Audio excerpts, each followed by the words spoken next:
দিন পেরিয়ে রাত নামার পূর্ব মুহূর্ত। সন্ধ্যা হলেও রাত নামার আয়োজন শুরু হয় বিকাল থেকে। সূর্য পশ্চিম আকাশে যতই হেলতে থাকে ততই ম্লান হয়ে আসে দিনের আলো। জানালার কাজ ভেদ করে আসা সেই ম্লান আলোর দিকে চোখ পড়তে হাত ঘড়ির দিকে তাকালো সৌধ।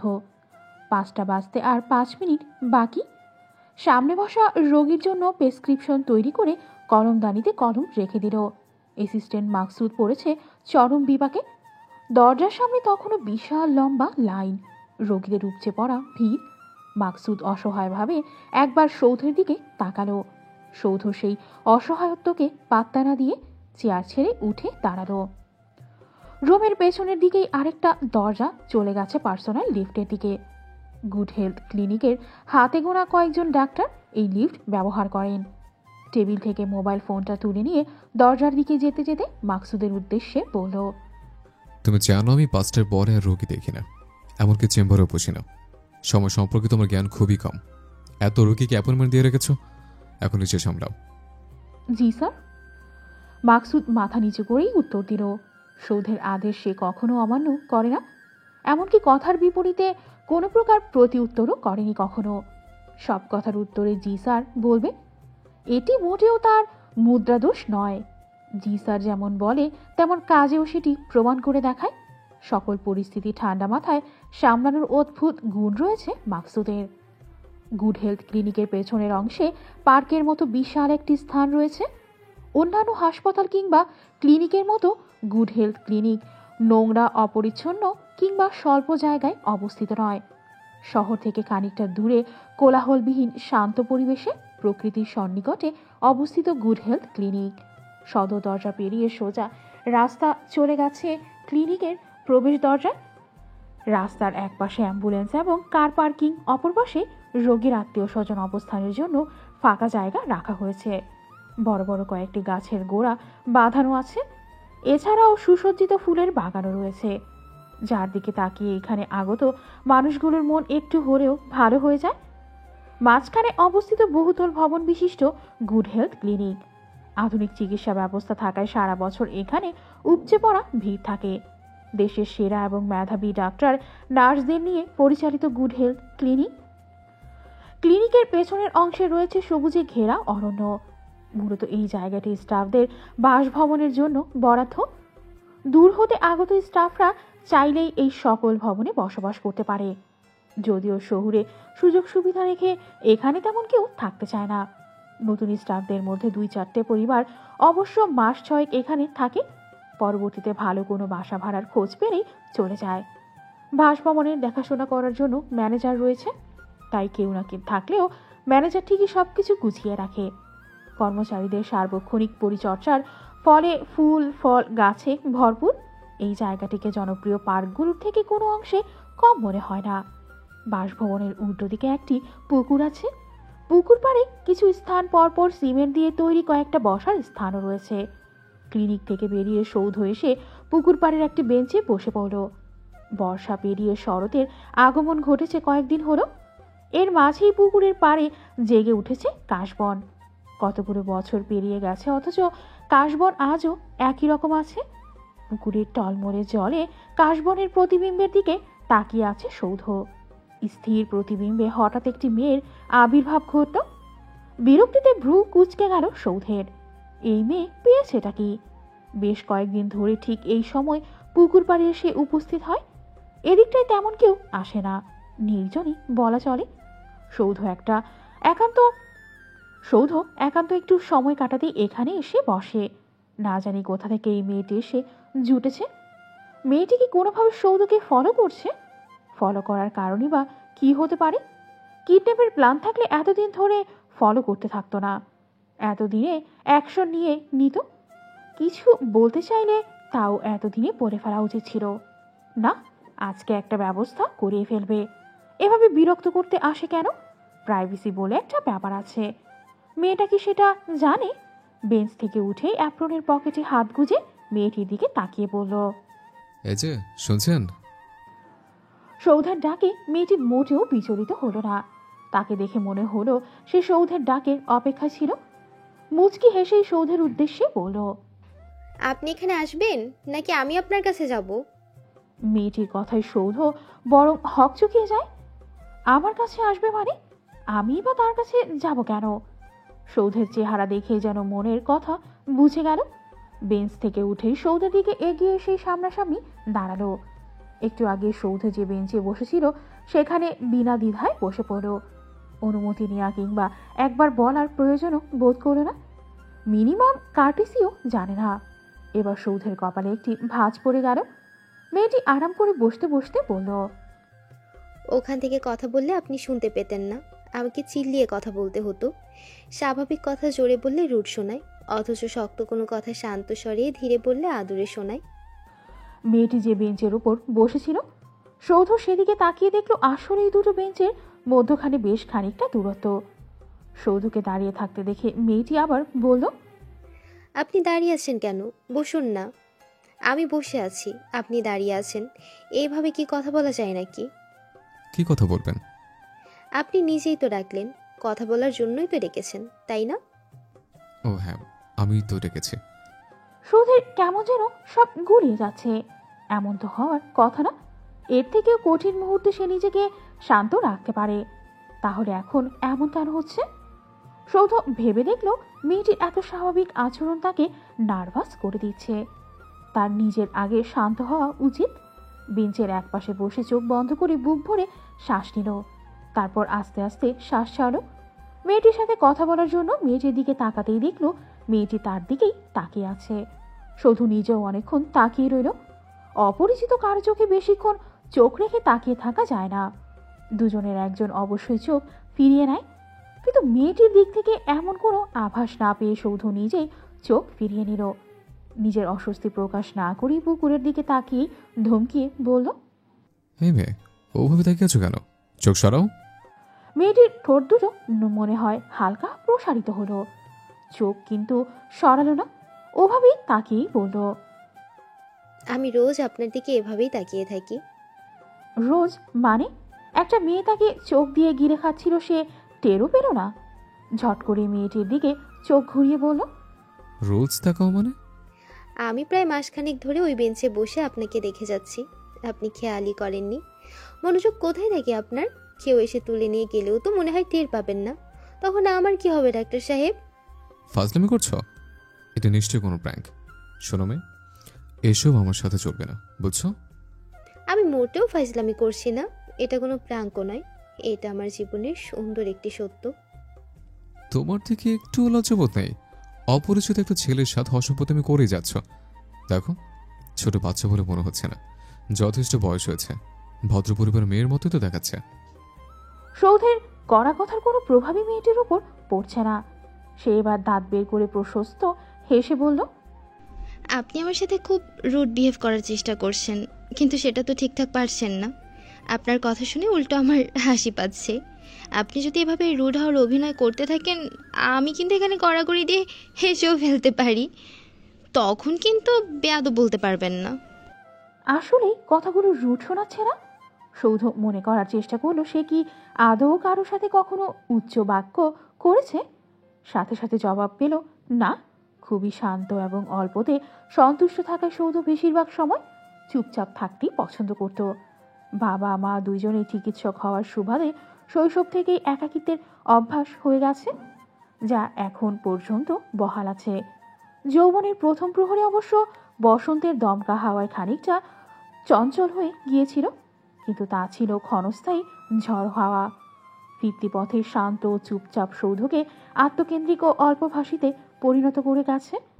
সৌধ চাইলেও আনন্দ, কষ্ট কিংবা রাগের মতো নিজস্ব অনুভূতিগুলো ভাষায় প্রকাশ করতে পারে না।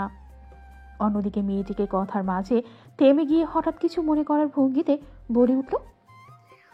অপরিচিত, ভালো কথা বলেছেন তো। আপনার নামটা তো জানা হয়নি। ডাক্তার সাহেব নামটা যদিও খারাপ না, তবুও ভালোবাসার মানুষটির নাম জানবো না, এইটা কোনো কথা? ভালোবাসা? ভালোবাসার মানুষ? তুমি কি পাগল? মাথার কোথাও কি সমস্যা আছে? শোনো মেয়ে, এটা মানসিক হাসপাতাল নয়, তোমার মানসিক ডাক্তারের চিকিৎসা নেওয়া উচিত। Wait a minute, by any chance did you run away from mental hospital? আপনাকে আমি জিজ্ঞেস করলাম, আর আপনি কোথায় মেন্টাল হসপিটাল নিয়ে বসে পড়লেন? দেখি, এদিকে ঘুরুন। আপনার অ্যাপ্রনে নেম প্লেট লাগানো আছে, সেখান থেকে দেখে নিচ্ছি। আপনাকে নাম বলতে হবে না। পাগল মেয়েটির সাথে সেধে কথা বলতে যাওয়াই সৌধে ভুল হয়ে গেছে। এই জন্য সে খুব কম কথা বলার চেষ্টা করে।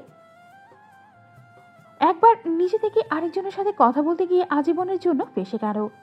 এবার তো স্বয়ং পাগলের পাল্লায় পড়ে গেছে। সৌধ মেয়েটির দিকে ফিরে তো তাকালোই না, উল্টো অপর দিকে আরেকটু ঘুরে বসত। মেয়েটিও কম যায় না, চট করে উঠে একদম সৌধের সামনে দাঁড়িয়ে পড়ল। কোমর বাঁকিয়ে সৌধর বুকের কাছে মুখ নামিয়ে এনেছে। সৌধের বুকের বাঁ পাশের নেম প্লেটে ডান হাত ছুঁয়ে দিল। বিড়বিড় করে উচ্চারণ করল, ইয়াজদান আরিফিন। তৎক্ষণাৎ সোজা হয়ে সৌধের দিকে তাকিয়ে বলল, আপনার নাম তো অনেক বড় ডাক্তার সাহেব, এত বড় নামে ডাকতে পারবো না। সৌধ তখনও নিঃশ্বাস আটকে স্থির হয়ে বসে আছে। মোহগ্রস্তের মতো বলল, ইয়াজদান আরফিন চৌধ।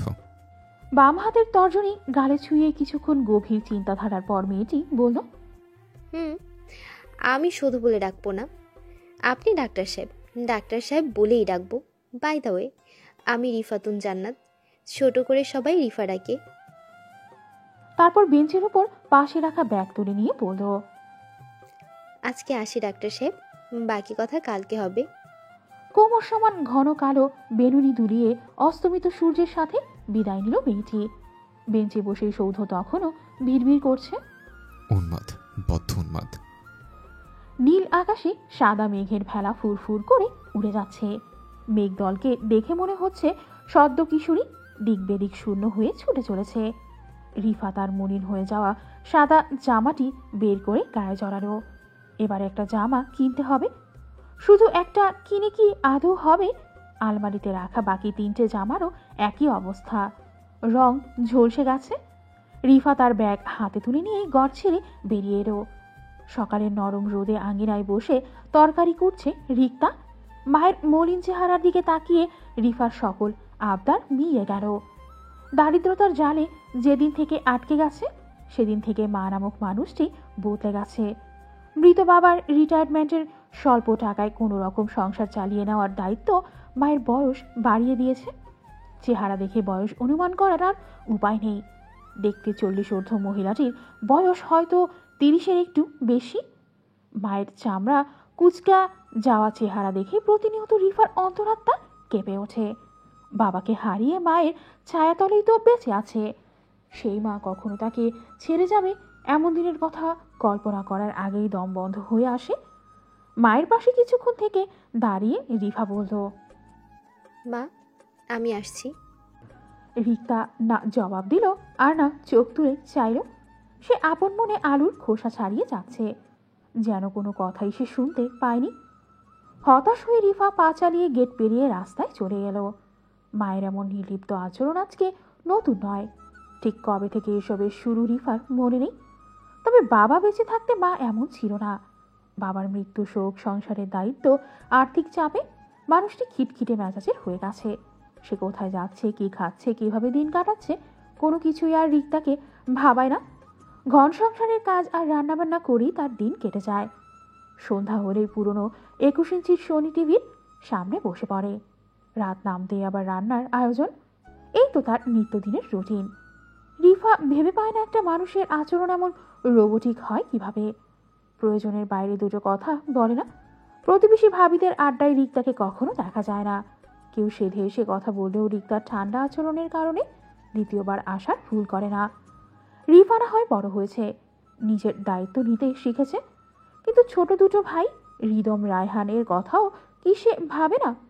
রিদম সবেমাত্র হাই স্কুলে অ্যাডমিশন নিয়েছে, রায়হান এখনো কেজি 4-এর ছাত্র।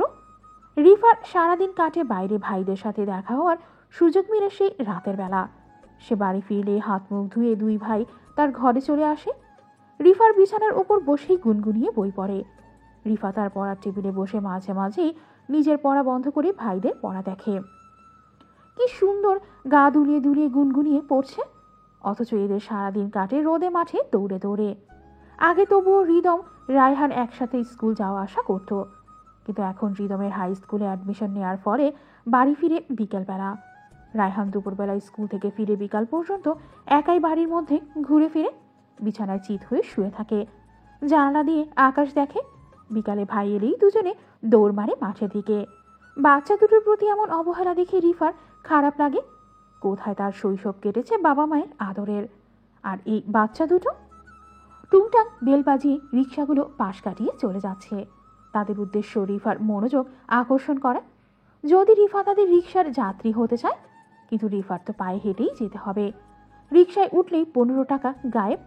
পথ যদিও কম নয়, তবুও টাকা বাঁচাতে রিফা রোজ হেঁটেই যায়। রোজ কলেজ যেতে রিফার ভালো লাগে না, আবার বাড়িতে থাকলেও দম বন্ধ লাগে। যদিও ক্লাস স্কিপ করার উপায় নেই। বিজ্ঞান বিষয়ে পড়াশোনা করার সিদ্ধান্তটাই ছিল পুরোটা ভুল। রোজ ক্লাস না করলে কিছুই বোঝা যায় না। এর থেকে মানবিকের বাংলা, ইতিহাস, রাষ্ট্রবিজ্ঞান কিংবা ইসলামিক ইতিহাস নিয়ে পড়লে এভাবে রোজ ক্লাস করতে হতো না। ক্লাসের এই সময়টুকু আরও দুটো প্রাইভেট পড়ানো যেত।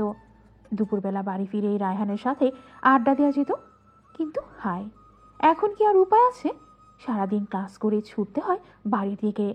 রায়হানকে খাইয়ে নিজে দুমুঠো খেয়ে আবার ছুটতে হয় প্রাইভেট পড়ানোর উদ্দেশ্যে। শুক্রবার বাদে বাকি 6 দিন 3টে প্রাইভেট পড়ানোর পর রিফার শরীর একদমই নেতিয়ে পড়ে। এখন অবশ্য একটা প্রাইভেট নেই। 1 ঘন্টা রেস্ট পাবার লোভে পড়ে রিফার কখনো খুব আনন্দ হচ্ছে, আবার মাস শেষে হাত খরচের চিন্তার সকল আনন্দ পালিয়ে যাচ্ছে। রিফার এত দুশ্চিন্তার মাঝে জীবন কাটাতে ভালো লাগে না। সে যতটা সম্ভব হাসি খুশি থাকার চেষ্টা করে। সারাক্ষণ মুখে মেকি হাসি লেগেই থাকে। অন্তরে দুঃখের বন্যা বয়ে গেলেও মুখের থাকে অমলিন। বাড়ির বাইরে সবার কাছে সে একজন সুখী মানুষ। কলেজে হই হুল্লোড় করা মেয়ে হিসেবে পরিচিত মুখ রিফা। প্রতিদিনের মতো কলেজ থেকে ফিরে যাবতীয় কাজকর্ম গুছিয়ে বেরিয়ে পড়ল টিউশনির উদ্দেশ্যে। রিফার বাড়ির পাশে প্রথম স্টুডেন্টের বাড়ি, এরপরে দুটো একটু পরেই। হেঁটে 20 মিনিটের পথ। গুড হেলথ ক্লিনিকের আবাসিকের ভেতর দুজন চিকিৎসকের বাচ্চাকে পড়াতো। একজন চিকিৎসক বাড়ি বদলে ফেলায় রিফার টিউশনি ছুটে গেল। এখনও নতুন টিউশনি খোঁজা হয়নি। সামনের মাসে একটা টিউশনি খুঁজে নিতে না পারলে মাসিক খরচে টান পড়বে। রিফা অবশ্য সেসব নিয়ে খুব বেশি চিন্তিত নয়। মাকে এখনও টিউশনির ব্যাপারটা জানানো হয়নি। এমন অনেক কথাই রিফাকে মনের মধ্যে লুকিয়ে রাখতে হয়। মাকে ছোটখাটো বিষয়ে জানতে ভালো লাগে না। কিছু বলা মানে মনের চাপ কমার পরিবর্তে আরও বেড়ে যাওয়া। কি দরকার শুধু শুধু ঝামেলা বাড়ানোর? পরপর দুটো টিউশনি শেষ করে রিফা যথারীতি পুকুর পাড়ের দিকে এলো। সৌধের বেঞ্চ থেকে খানিকটা দূরের বেঞ্চে বসে পড়ল। সৌধ রোজ ঠিক 5টায় পুকুর পাড়ে এসে বসে। পুকুরের শান্ত জলের দিকেই এক দৃষ্টিতে তাকিয়ে থাকে। ঘড়ির কাঁটা 6টায় পৌঁছানো মাত্র আবার চলে যায়। এই কয়েকদিন সৌধকে এমন রুটিন মেনে চলতে দেখেছে রিফা। রিফার ছুটে যাওয়া টিউশনিটা ছিল ঠিক এই সময়ই, বিকেল 5টা থেকে 6টার মধ্যে।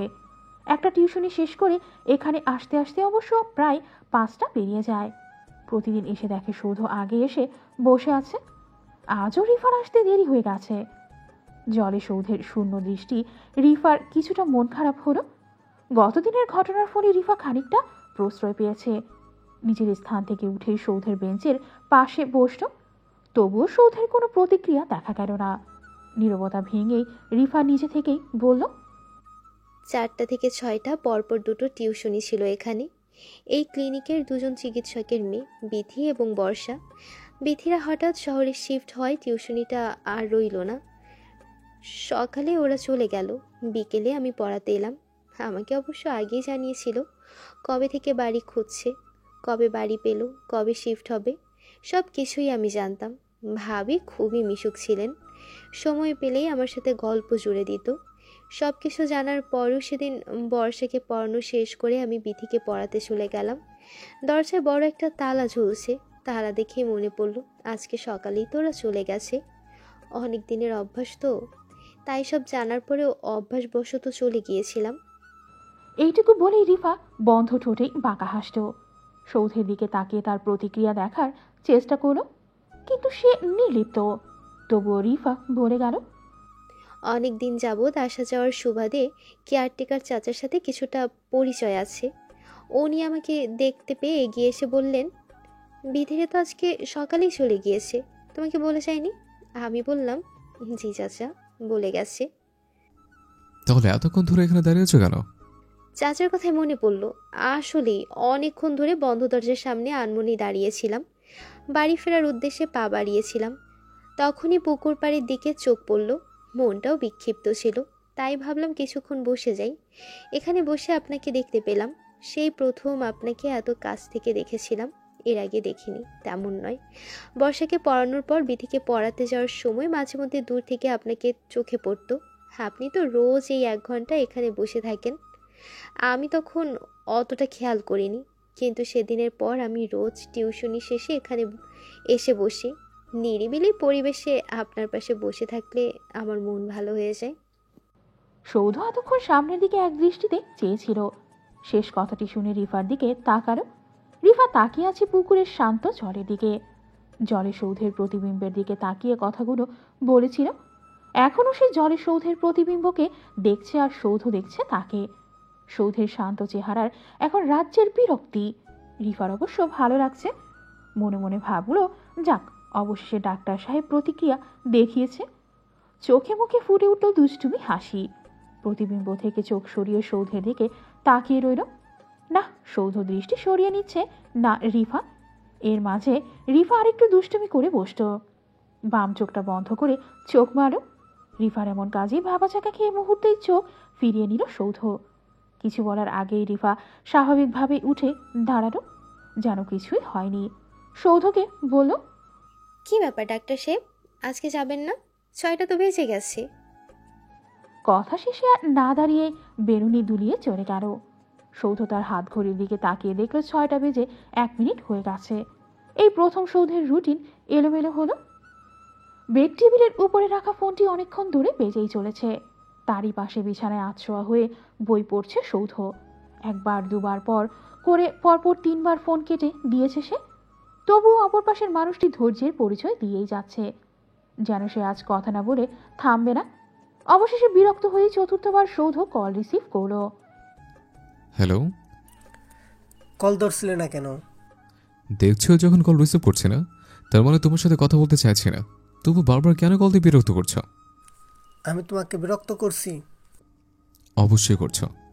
বেয়াদব ছেলে, বাবার সাথে কিভাবে কথা বলতে হয় সেটা ভুলে গেছো? শেখানোর বয়সে কেউ শেখায়নি, তাই জানা নেই। আমার দোষ দিচ্ছ? এটা কি সত্যি নয়? অস্বীকার করতে পারবে? তোমার ভবিষ্যতের জন্য দিনরাত পরিশ্রম করেছি। তোমার ভালো পড়াশোনার জন্যই তোমাকে বোর্ডিং স্কুলে দেওয়া হয়েছে। সেরা প্রতিষ্ঠান, সেরা শিক্ষক, উত্তম পরিবেশ, তোমাকে সব কিছুই সেরাটা দেওয়া হয়েছে। সেই তুমি এখন আমাকে দোষী করছো। একবার ভেবে দেখেছ আমি কি চেয়েছি? কখনো চাওনি। আমার সাথে তোমার দেখাই বা হতো কয়েকটা দিন, হয়তো 2 দিন ছুটিতে। তবুও তুমি দিন রাত হাসপাতালে থাকতে, আর আমি বাড়িতে পাশে বসে কখন আমার কেমন আছে, কিভাবে আছে জানতে চাওনি। আজকে কেন জানতে চাইছ? আজকে কেন পাশে পেতে চাইছ? বৃদ্ধ বয়সে একাকী লাগছে বলে নির্ভরতা খুঁজছ? আমি এখন এতটা দুর্বল হয়ে যাইনি যে অন্যের উপর নির্ভর করতে হবে। আমার কাউকে প্রয়োজন নেই। তোমার কেরিয়ারের কথা ভেবেই বলছি। কানাডায় চলে এসো, এখানে আমি সব রেডি করে রেখেছি। তুমি এলেই এখানে সেরা হাসপাতালের চিকিৎসক হিসেবে জয়েন করতে পারবে। কি পেয়েছো তুমি অজপাড়া সেই হাসপাতালে? ছাড়তে চাইছো না কেন? আমি আমার মতোই থাকতে চাই, নিজের পছন্দের মতোই বাঁচতে চাই। তোমার ইচ্ছে মতো চলতে চলতে আমি ক্লান্ত। আমি আসবো না, এটা আমার চূড়ান্ত সিদ্ধান্ত। বারবার কল দিয়ে আমাকে বিরক্ত করবে না, রাখছে। অপর পাশের ব্যক্তিটিকে কোনো কথা বলার সুযোগ না দিয়ে কল কেটে মোবাইলটি বিছানায় ছুঁড়ে ফেলে দিল। পড়ার মনোযোগ একদম নষ্ট হয়ে গেছে। বিছানা থেকে উঠে সৌধ ড্রয়িং রুমে গেল। গ্লাসে পানি ঢেলে নিয়েই চেয়ারে বসে পড়ল। ধীরে ধীরে গ্লাসে চুমুক দিচ্ছে আর চারপাশে তাকিয়ে দেখছে। নিস্তব্ধ রাতে পাখির ডানা ঝাপটানোর শব্দ কানে এসে লাগছে। দূর থেকে ভেসে আসছে কুকুরের ডাক। সৌধ চেয়ারে হেলান দিয়ে সেই সব শব্দের দিকেই মনোনিবেশ করল। শুনশান বাড়িটিতে একা থাকতে ভালো লাগে না, তবুও থাকতে হয়। একা একা কোনো কালেই তার পছন্দ ছিল না, কিন্তু চিরকাল তাকে একাই থাকতে হয়েছে। ছোটবেলায় মায়ের মৃত্যুর পর চিকিৎসক বাবা তার সবটুকু সময় ব্যয় করেছে কাজের পেছনে। কাজের লোকের ভরসায় সৌধকে বাড়িতে রেখে নিশ্চিত থাকতো। কাজের লোকেরা থাকতো তাদের নিজের মতো। ছোট্ট সৌধ যখন বাড়িতে একা থাকা নিয়ে নালিশ করেছিল তখন তাকে পাঠিয়ে দেওয়া হয়েছিল বোর্ডিং স্কুলে। হাই স্কুল জীবন থেকে সৌধের বাড়ির বাইরে একা থাকতে হয়েছে। এরপর আর ফিরে তাকাতে হয়নি। আসলে সৌধ নিজেই ফিরে তাকায়নি। বাবার একটু আদরের জন্য যখনই হাত বাড়িয়েছে তখনই বাবা তাকে আরও দূরে সরিয়ে দিয়েছে। বাবার প্রতি অভিমান জমে জমে তা একসময় রাগে ক্ষোভে পরিণত হয়েছিল, কিন্তু এখন রাগ, ক্ষোভ, অভিযোগ কিংবা ভালোবাসা কোনোটিই আর অবশিষ্ট নেই। পৃথিবীতে সে এই একা থাকা মেনে নিয়েই চলতে শিখেছে। আর কারো সঙ্গের আশা করে না সে। তবুও মনের মধ্যে অদ্ভুত এক শূন্যতা। নির্জন রাতে মন খারাপের সুর বাজে। শান্ত বাড়িটির চার দেয়ালের মাঝে একটুখানি কোলাহলের আকাঙ্ক্ষা জাগে। কাজ থেকে ফিরে কারো সাথে বসে কথা বলতে মন চায়। ব্যস্ততম দিনটি কিভাবে কেটেছে সেই গল্প কাউকে শোনাতে ইচ্ছে করে। কিন্তু হায়, ক্লান্ত সৌধ যখন কাজ শেষে বাড়িতে প্রবেশ করে বাড়ির শূন্যতা যেন আরও বেড়ে যায়। কাজের বাইরে মন খুলে কথা বলার মতো কেউ নেই তার পাশে। খা খা করা এই বাড়িটাতেই উপলব্ধি দ্বিগুণ হয়। আজকাল পুকুর পাড়ের নিরিবিলি পরিবেশের থেকেও রিফার হাত নেড়ে অনবরত কথা বলার সৌধকে বেশি টানে। প্রতিদিন বিকেলে সে যেন রিফার আসার অপেক্ষাই করে। মুখ ফুটে সে কথা কখনো রিফাকে বলা হয়নি, কিন্তু সৌধ জানে সন্ধে ঘনিয়ে আসার সেই সময়টুকুতে রিফার পাশে বসে থাকতে অনেক ভালো লাগে। ক্লান্তি অনেকটাই কেটে যায়। রিফা রোজ আসে, নিজের সম্পর্কে অনেক কিছু বলে। সৌধ শুধু শুনে যায়, কখনো কোনো উত্তর দেয় না, কোনো প্রশ্ন করে না। ড্রয়িং রুমের চেয়ারে বসেই সৌধ পুকুর পাড়ে সেই মুহূর্তের কথা ভাবছিল। হঠাৎ দেয়াল ঘড়ির ঢং ঢং শব্দে ভাবনার ছেদ ঘটল। ঘড়ির দিকে তাকিয়ে গা ঝাড়া দিয়ে উঠল। আজকাল সকল নিয়ম কানুন এলোমেলো হয়ে যাচ্ছে শুধুমাত্র একটি মেয়ের কারণে। হতাশ সৌধ ভারী শরীরটিকে টেনে বেডরুম পর্যন্ত নিয়ে এলো। তারপর শরীরের ভর ছেড়ে দিল বিছানায়। রুমে তখনও লাইট জ্বলছে। দক্ষিণের খোলা জানালা দিয়ে হু হু করে বাতাস প্রবেশ করছে। সৌধ বসে আছে পুকুর বাড়ির সেই নির্দিষ্ট আসনটিতে। গায়ের অ্যাপ্রন খুলে পাশে রেখে দিয়েছে। অস্থির দৃষ্টি বারবার দক্ষিণ পূর্ব দিকের রাস্তার দিকে তাকাচ্ছে। এই রাস্তা দিয়ে রিফা আসে, কিন্তু আজ আসেনি। ঘড়ি কাটা প্রায় 6টা ছুঁই ছুঁই। অন্যদিন 5টার একটু পরেই ক্লান্ত মুখশ্রীতে একরাশ হাসি নিয়ে সৌধের দিকে এগিয়ে আসতো। না জানি আজ কি হলো। সৌধের অস্থিরতা যখন শেষ সীমানা পৌঁছে যাচ্ছিল তখনই সৌধের পেছন দিক থেকে উদয় হলো রিফা। চঞ্চল ভঙ্গিতে খুব স্বাভাবিকভাবেই সৌধের পাশে বসে বলল যেন সে ঠিক সময় এসেছে। সৌধের খুব ইচ্ছে হলো রেগে মেগে একটা ধমক দিতে, কঠিন গলায় বলতে, এতক্ষণে তোমার আসার সময় হলো রিফাতন? তুমি জানতে না আমি অপেক্ষা আছে? রিফা হয়তো বলবে যে আমি পড়ে গিয়েছিলাম। আপনি কি সত্যি আমার জন্য অপেক্ষা করছিলেন? আবার প্রশ্ন করছো যে? রোজই তো থাকে। কই, আমাকে তো কখনো বলেননি। বলতে হবে কেন? বারে, আমার জানতে হবে না? তো জেনে নেবে।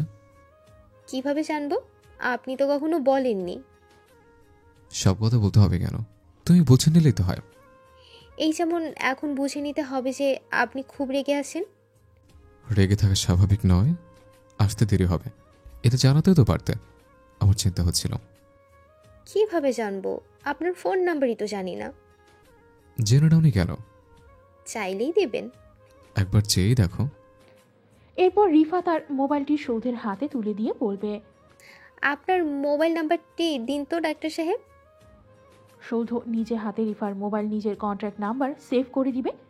নিজের নামে সেভ করবে না, ডাক্তার সাহেব নামে সেভ করে দিবে। মোবাইলটি যখন রিফাকে ফিরিয়ে দিবে তখন রিফা কি নামটা দেখে খুশি হবে? হবে হয়তো। ভাবনার অতল গহ্বর থেকে সৌধ ফিরে এসে দেখল রিফা তখনও নিশ্চুপভাবে শান্ত জলের দিকে তাকিয়ে আছে। নিজের ভাবনা চিন্তায় সৌধ বিব্রত বোধ করল। নিজেকে স্বাভাবিক করতে হালকা কেশে নড়ে চড়ে বসল। রিফার মনোযোগ আকর্ষণ করার উদ্দেশ্য অবশ্য ছিল, ফলও পেল। জলের দিকে তাকিয়ে রিফা বলল, 6টা পার হয়ে গেছে, আপনি যাচ্ছেন না কেন ডাক্তার সাহেব? রিফার কথা শুনে সৌধের প্রচণ্ড রাগ হলো। এই মেয়ে সবসময় ছলছাতুরি করে। এতক্ষণে জলের ছায়ায় তাকে দেখছিল। সৌধ যে তার দিকেই তাকিয়েছিল তাও দেখে ফেলেছে। নিজের বোকামির জন্য সৌধ ধরা পড়ে গেল, কিন্তু রাগ লাগ জাগলো রিফার প্রতি। কি দরকার সরাসরি না তাকিয়ে জলের ছায়ার দিকে তাকানোর? তার উপর এতক্ষণ পরে সে এখন বলছে আমি চলে যাচ্ছি না কেন? কোনো কথা নেই, বার্তা নেই। কেন দেরি হলো তা নিয়ে কোনো বক্তব্যই নেই। এ কেমন খামখেয়ালি পনা? সৌধুকে পেয়েছেটা কি? সৌধু কি চিড়িয়াখানার কোনো প্রাণী নাকি? যখন ইচ্ছে এসে দেখে যাবে, অথবা কোনো কনফেস বক্স ইচ্ছে মতো নিজের মনের কথা বলবে। আজ যখন সৌধ শোনার অপেক্ষায় আছে, তখন ঠিকই চুপচাপ বসে আছে। বড্ড লাই পেয়ে গেছে। সৌধের মনে হলো এবার কিছু না বললেই নয়। বেশ কঠিন স্বরে সৌধ কথা বলতে শুরু করলো। রিফাতুন, সৌধের এক সম্বোধনী রিফার হৃদয়ে শীতল বাতাস বয়ে গেল। মুখ যেন আরো উজ্জ্বল হলো। সৌধের দিকে তাকিয়ে বলল, সবাই আমাকে রিফা বলে ডাকে। এই যে আপনি যখন রিফাতুন বলে ডাকেন, অদ্ভুত এক অনুভূতি জাগে। নিজের নামটা নিজের কাছে বেশ ভালো লাগে। সৌধের মনে তখন রাজ্যের বিরক্তি। নিজের প্রতি সে নিজেই বিরক্ত। রিফার উচ্ছ্বসিত কণ্ঠস্বর তাকে ছুঁতে পারল না। সে কঠোর চোখে রিফার দিকে তাকিয়ে বলল, কথার মাঝখানে কথা বলবে না। এমন স্বভাব আমার খুবই অপছন্দের। কিছু কথা বলবো, মনোযোগ দিয়ে শুনবে। আমার মনে হয় কথাগুলো তোমাকে আগে বলা উচিত ছিল, তবুও খুব একটা দেরি হয়ে যায়নি। কিছুক্ষণ নীরবতা পালনের পর সৌধের চেহারায় কাঠিন্য ভাব চলে এলো। সে ভার মুখে প্রচণ্ড বিরক্তি নিয়ে চিবিয়ে চিবিয়ে বলল, আমি ভেবেছিলাম তুমি হয়তো নিজে থেকে বুঝতে পারবে, কিন্তু আমি ভুলছিলাম। তুমি হয়তো খুবই বোকা, তাই বুঝতে পারোনি। অথবা শৃঙ্খলাবিহীন পরিবেশে বেড়ে ওঠা বকে যাওয়া কোনো সন্তান, যে নিজের মন মর্জি মতো চলাফেরা করে, অন্যের মতামতের গুরুত্ব যার কাছে তুচ্ছ মূল্যহীন। তুমি বেশ কয়েকদিন ধরে অযথা আমাকে বিরক্ত করছো। কিছুতেই বোঝাতে চাইছো না তোমার প্রতি আমার কোনো প্রকার আগ্রহ নেই। হয়তোবা বুঝে অযথা খামখেয়ালিপনা করছো। তোমার মতো মেয়ের দ্বারা সবকিছুই সম্ভব। এতদিন সহ্য করেছে, তোমাকে সময় দিয়েছে, কিন্তু তুমি দিন দিন সহ্যের সীমা পেরিয়ে যাচ্ছ। তোমার মতো মেয়েরা ভালো মানুষের রিজার্ভই করে না। আজ শেষবারের মতো বলছে, আমাকে বিরক্ত করা বন্ধ করো, না হলে এর পরিণাম ভালো হবে না। অবশ্য তোমার মতো মেয়েরা পরিণামের পরোয়া করে বলে তো মনে হচ্ছে না। দিনের পর দিন একটা অচেনা ছেলের পেছনে ঘুরতে লজ্জা করছে না? ন্যূনতম কুণ্ঠাবোধ করছো না? আত্মসম্মান জলন চলে দিয়েছ নাকি? নাকি কখন আত্মসম্মান ছিলই না? সৌধের বিষ বাক্য রিফার মনের ভেতর আঘাতের মতো ব্যথা সৃষ্টি করছে। সে ছল নয়নে অবাক হয়ে চেয়ে আছে সামনে বসা মানুষটির দিকে। হ্যাঁ, রিফা মেনে নিচ্ছে সে নিজে থেকেই সৌধকে পছন্দ করে ফেলেছে। সৌধের সম্মতি কখনো পায়নি এবং কখনো চায়নি, তাই বলে সৌধকে বিরক্তও করেনি। অযথা কোনো দাবি নিয়ে সামনে এসে দাঁড়ায়নি। শুধু বিকালের এই একটা ঘন্টায় সৌধর পাশেই চুপচাপ বসে থাকতো। নীরবতায় বিরক্ত হয়ে কখনো দু চারটে মনের কথা বলে ফেলত। সৌধ তো কখনো তাকে চলে যেতে বলেনি, তাড়িয়ে দেয়নি অথবা নিজে উঠে চলে যায়নি। বরং তার আচরণে মনে হতো সে খুব মনোযোগ দিয়েই রিফার কথা শোনে, রিফার সঙ্গ উপভোগ করে। কই, কখনো তো সে রিফার দিকে ঘৃণার দৃষ্টিতে তাকায়নি।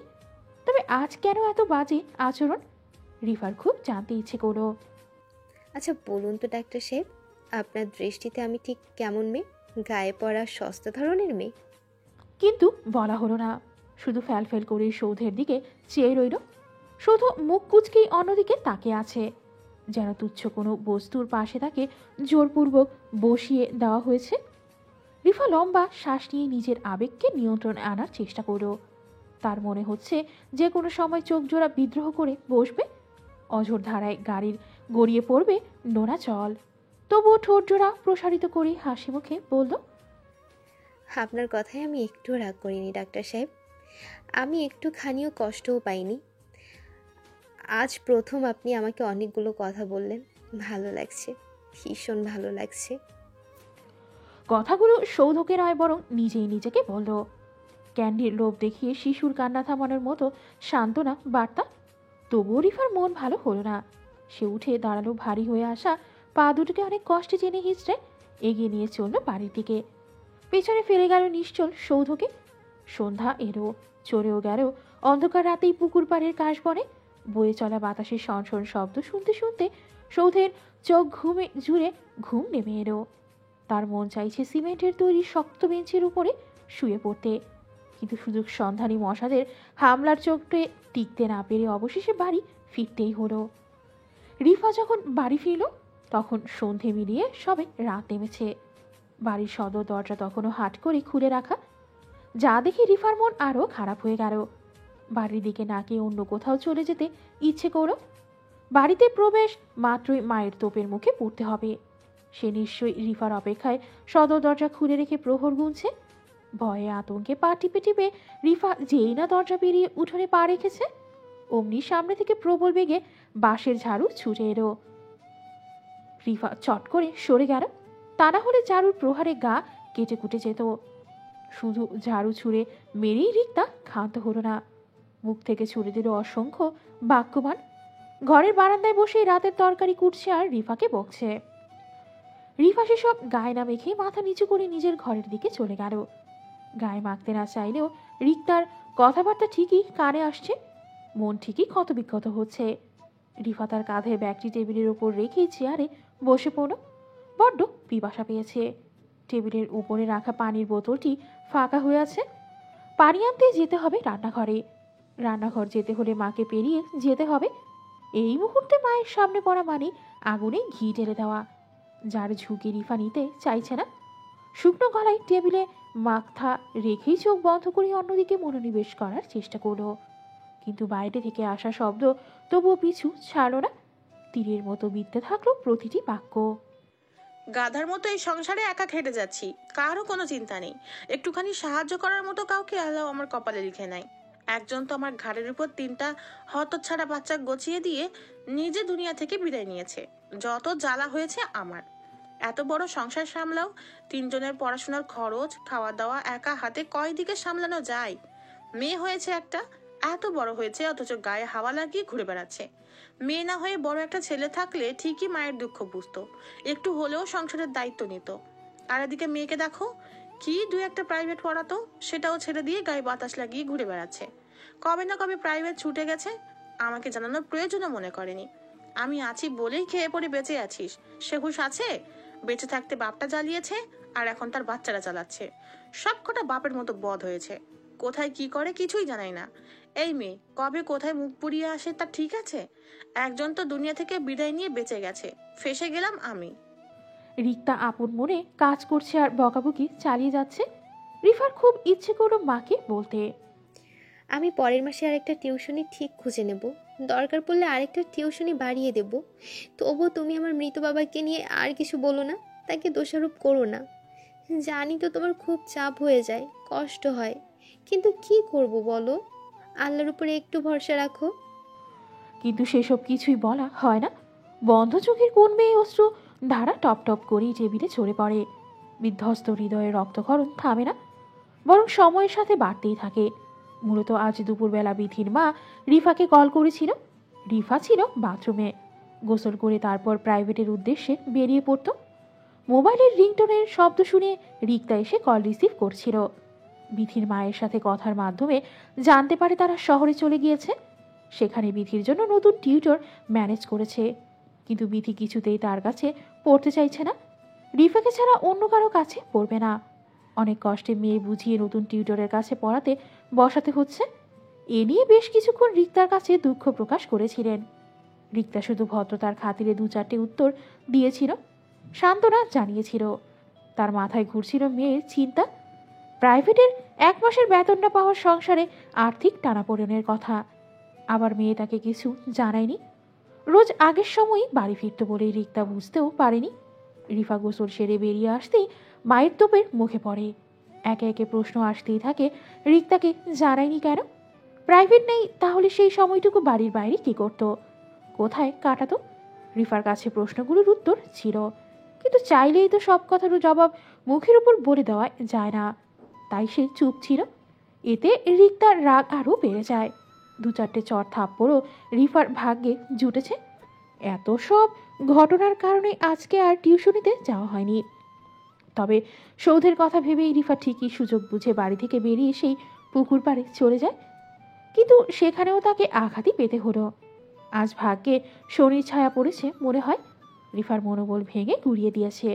কারো থেকে সামান্যতম কিছু পাওয়ার আশা আর কখনো করবে না। ডাক্তার সাহেব, আপনি আমাকে একটুও বুঝেন না।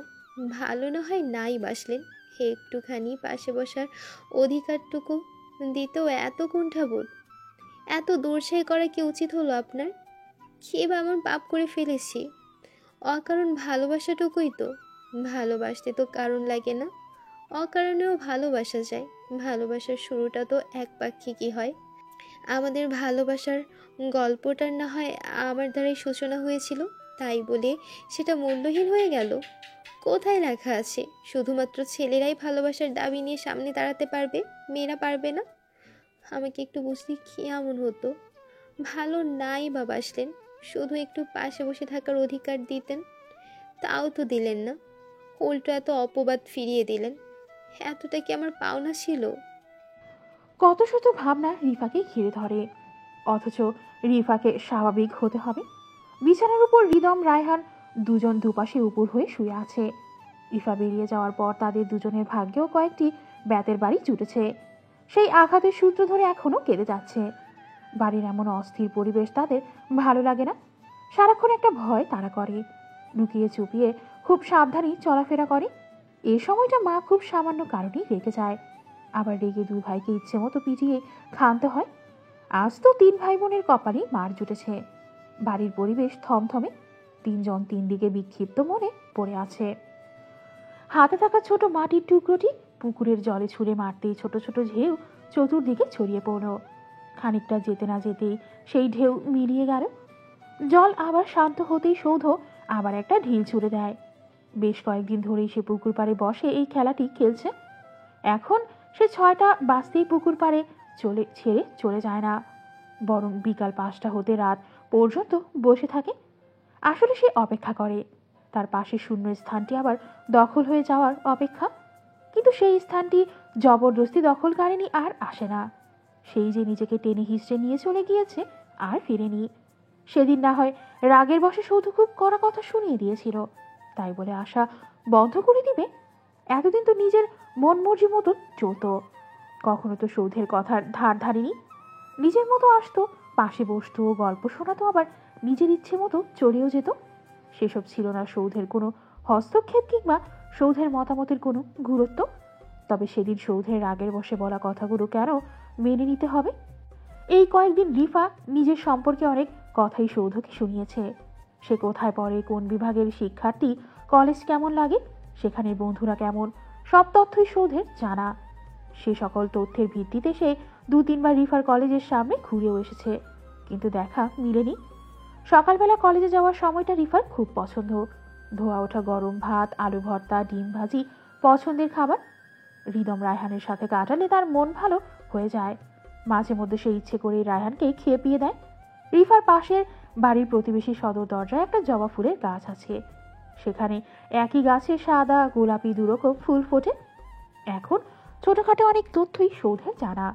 রিফার প্রতিটি কথায় তার মনে আছে, খুব মনোযোগ দিয়ে শুনেছে।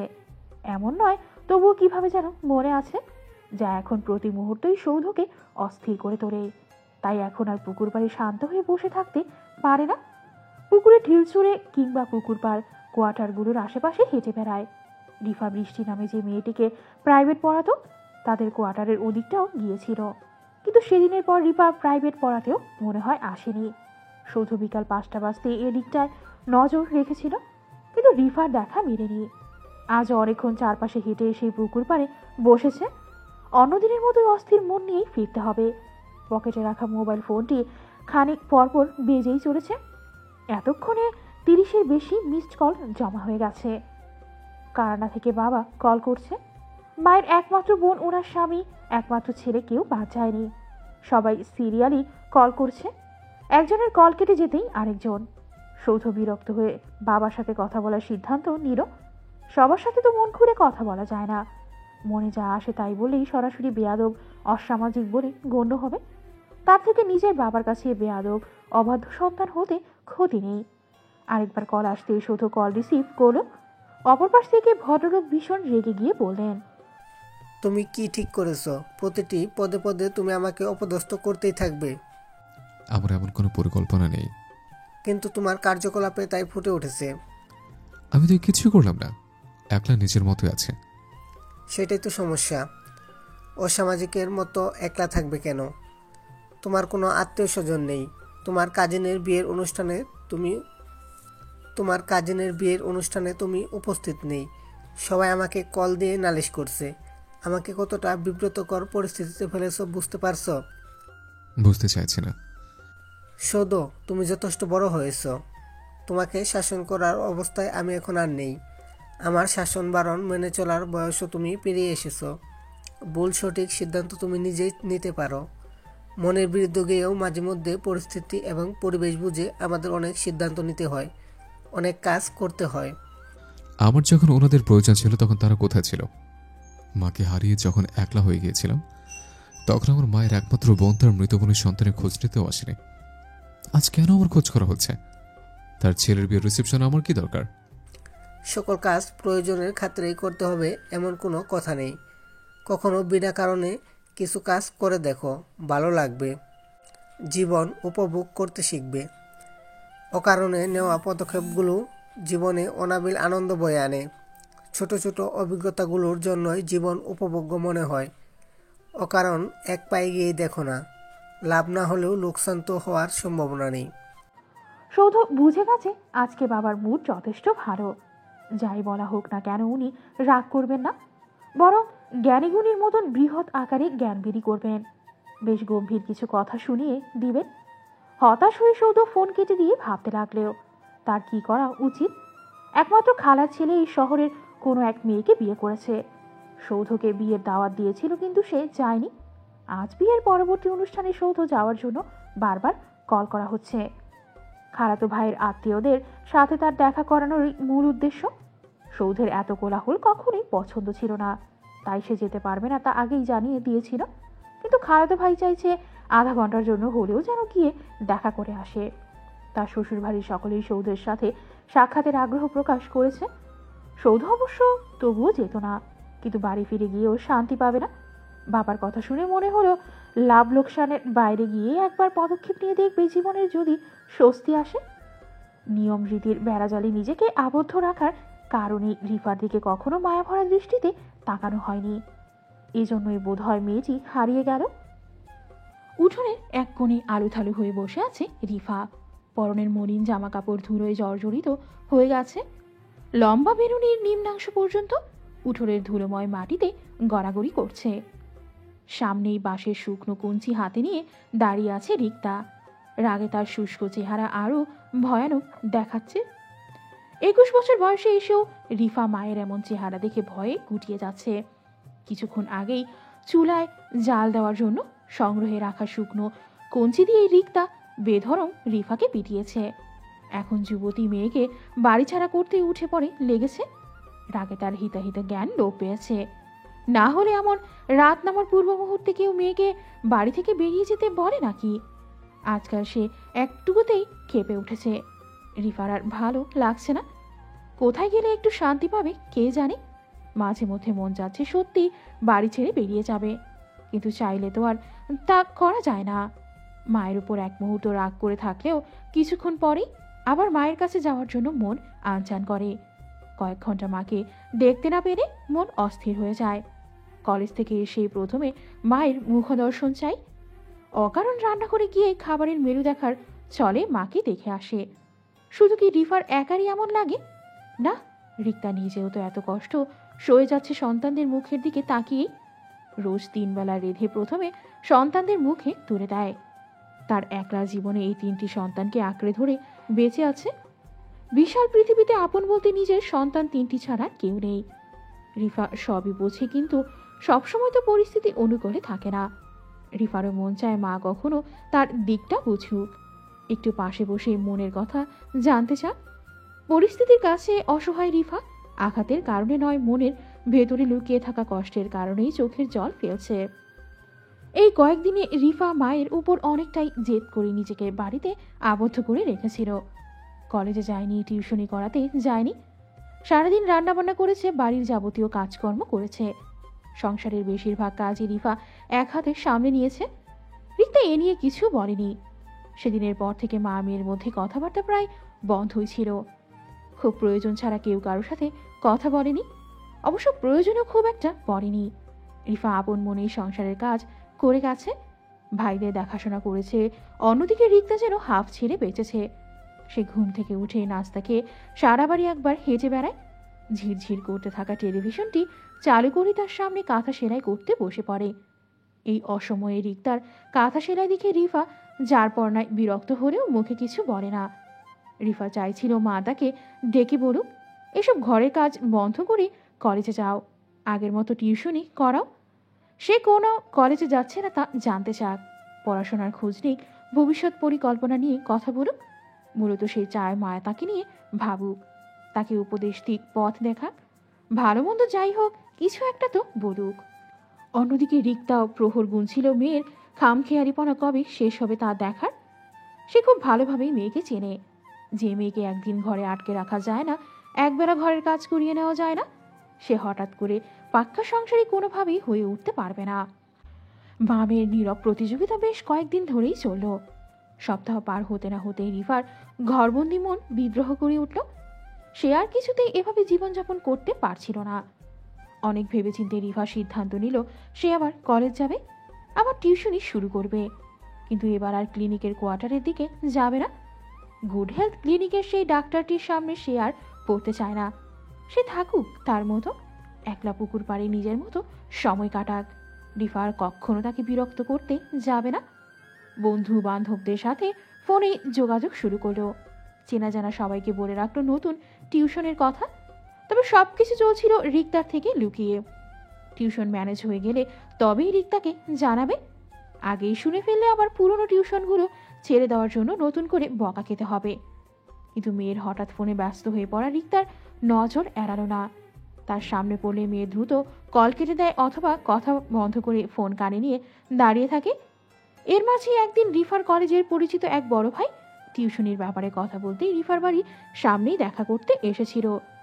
রিক্তার থেকে লুকিয়ে রিফা দেখা করে এলেও শেষ মুহূর্তে রিক্তার নজরে পড়ে যায়। মেয়ের লুকিয়ে বাড়ির ভেতরে প্রবেশ এবং বাইকে একটি অপরিচিত যুবকের প্রস্থান রিক্তার অশান্ত মনে সন্দেহের জন্ম দেয়। যুবকের পেছনের অংশ দেখতে পাওয়ার তার সম্পর্কে খোঁজ নিতে পারল না। আবার সঠিক প্রমাণের অভাবেও মেয়েকে জেরা করতে পারছে না। মেয়ের সাথে সম্পর্কও আগের মতো স্বাভাবিক নেই যে হঠাৎ গিয়ে এই মেয়েকে জিজ্ঞাসা করবে। সপ্তাহ পেরিয়ে গেছে, তাদের দুজনের ঠিকঠাক কথা হয়নি। রিক্তা তককে তককে রইল আরেকটি সুযোগে। এবার সে মেয়েকে হাতে নাতে ধরবে। যাদের জন্য নিজের জীবনকে তুচ্ছ করে এই নরবরে সংসারের হাল ধরেছে, তাদের এমন অধপতন সে কি করে মেনে নিবে? রিক্তাকে বেশি দিন অপেক্ষা করতে হয়নি। একদিন পরেই টিউশনির ব্যাপারে বিথির মায়ের সাথে কথা বলা প্রয়োজন ছিল। ভদ্রমহিলার সাথে অনেক অভিভাবকদের সখ্যতা রয়েছে। তিনি রিফাকে যথেষ্ট ভালোবাসেন। টিউশন খোঁজার কথা শুনলে অবশ্যই সাহায্য করবেন। কিন্তু কল করতে গিয়ে দেখা গেল ফোনের ব্যালেন্স শেষ। মাগরিবের আজান হয়ে গেছে বেশ কিছুক্ষণ আগে। ততক্ষণে সন্ধ্যা পেরিয়ে রাত নামতে শুরু করবে বলে রিফা সুতি ওড়না দিয়ে মাথা ঢেকে নেওয়ার সাথে সাথে গায়েও ভালো মতো জড়িয়ে নিল।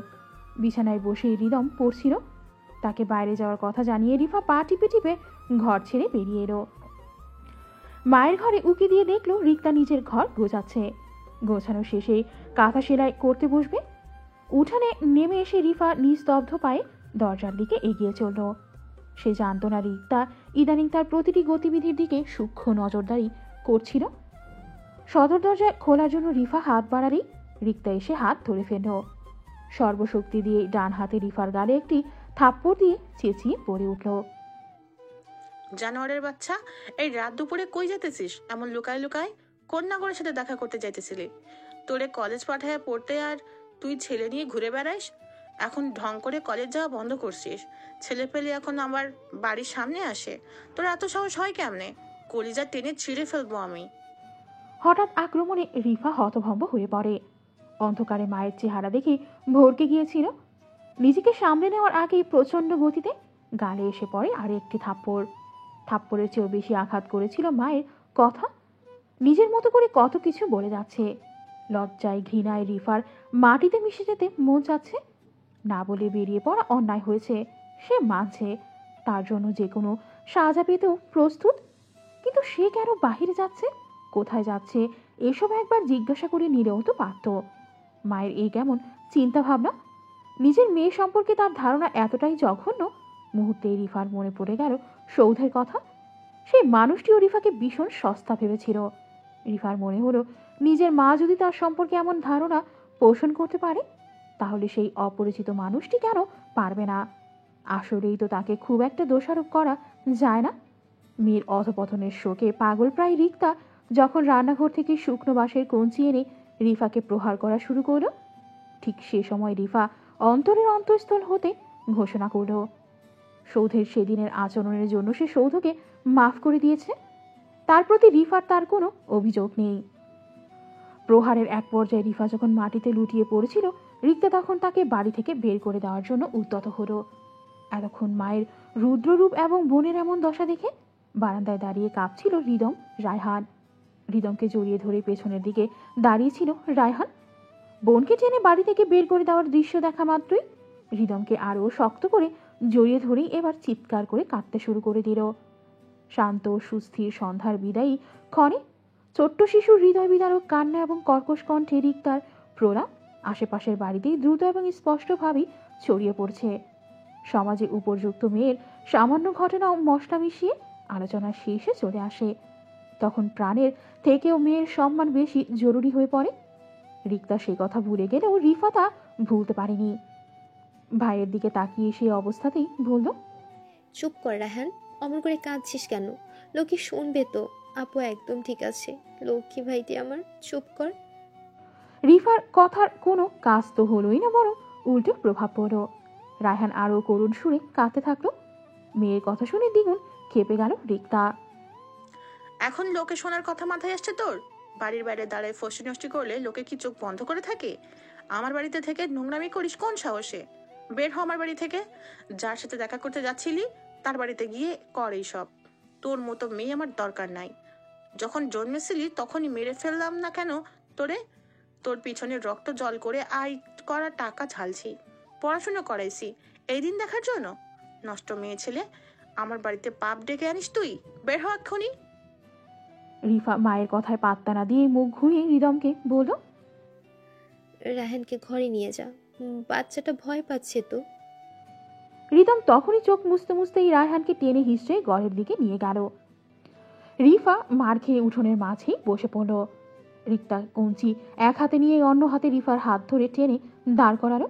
ঝাঁকি দিয়ে বলল, কিরে, বের হ আমার বাড়ি থেকে। এই অন্ধকারে কই যাব আমি? যার সাথে দেখা করতে যাচ্ছিলি তার সাথে একেবারেই চলে যা। রিফার দু চোখ ছাপিয়ে নতুন জল নেমে এলো। ধরা কণ্ঠে বলল, এমন করছো কেন তুমি? রিক্তা ততক্ষণে মেয়েকে টেনে সদর দরজা নিয়ে এসেছে। বাইর হ তুই। বলে দরজা খুলে ধাক্কা দিয়ে বাইরে ফেলে দিল। ধাক্কা খেয়ে রিফা বাড়ির বাইরে মাটিতে পড়ে গেল। চারপাশে তখন সূর্যের মুছে যাওয়া খানিকটা আলো বিদ্যমান, আবছায়ার মতো কিছুটা দেখা যায় আর কি। সদর দরজায় জ্বলছে বৈদ্যুতিক লাইট, তারই আলোয় রিফাকে স্পষ্ট দেখা যাচ্ছে। পাশের বাড়ির মানুষজন নিশ্চয়ই জানালা দিয়ে উকি দিচ্ছে। লজ্জায় রিফা খানিকটা কুঁকড়ে গেল। সকাল হতে এই মানুষগুলো হামলে পড়বে, গরম গরম খবর বাজার করার প্রতিযোগিতায় নামবে। সকালে মায়ের রাগ পড়ে যাবে, কিন্তু এই মানুষগুলো থামবে না। তাদের অত্যাচার সইতে হবে রিফাকে। রাস্তাঘাটে আটকিয়ে রিফাকেই জিজ্ঞাসা করবে তাদের বাড়িতে কি হয়েছিল। তার ছোট ভাই দুটিও বাদ যাবে না। ফুটবল খেলার মাঠেই বন্ধুরা বল পাস করার সময় জানতে চাইবে, কি রে, তোর বোনকে নাকি বাড়ি থেকে বের করে দিয়েছিল? তা তোর বোন করেছেটা কি? রিফার মন চাইছে ওখানে ওভাবেই শুয়ে থাকতে।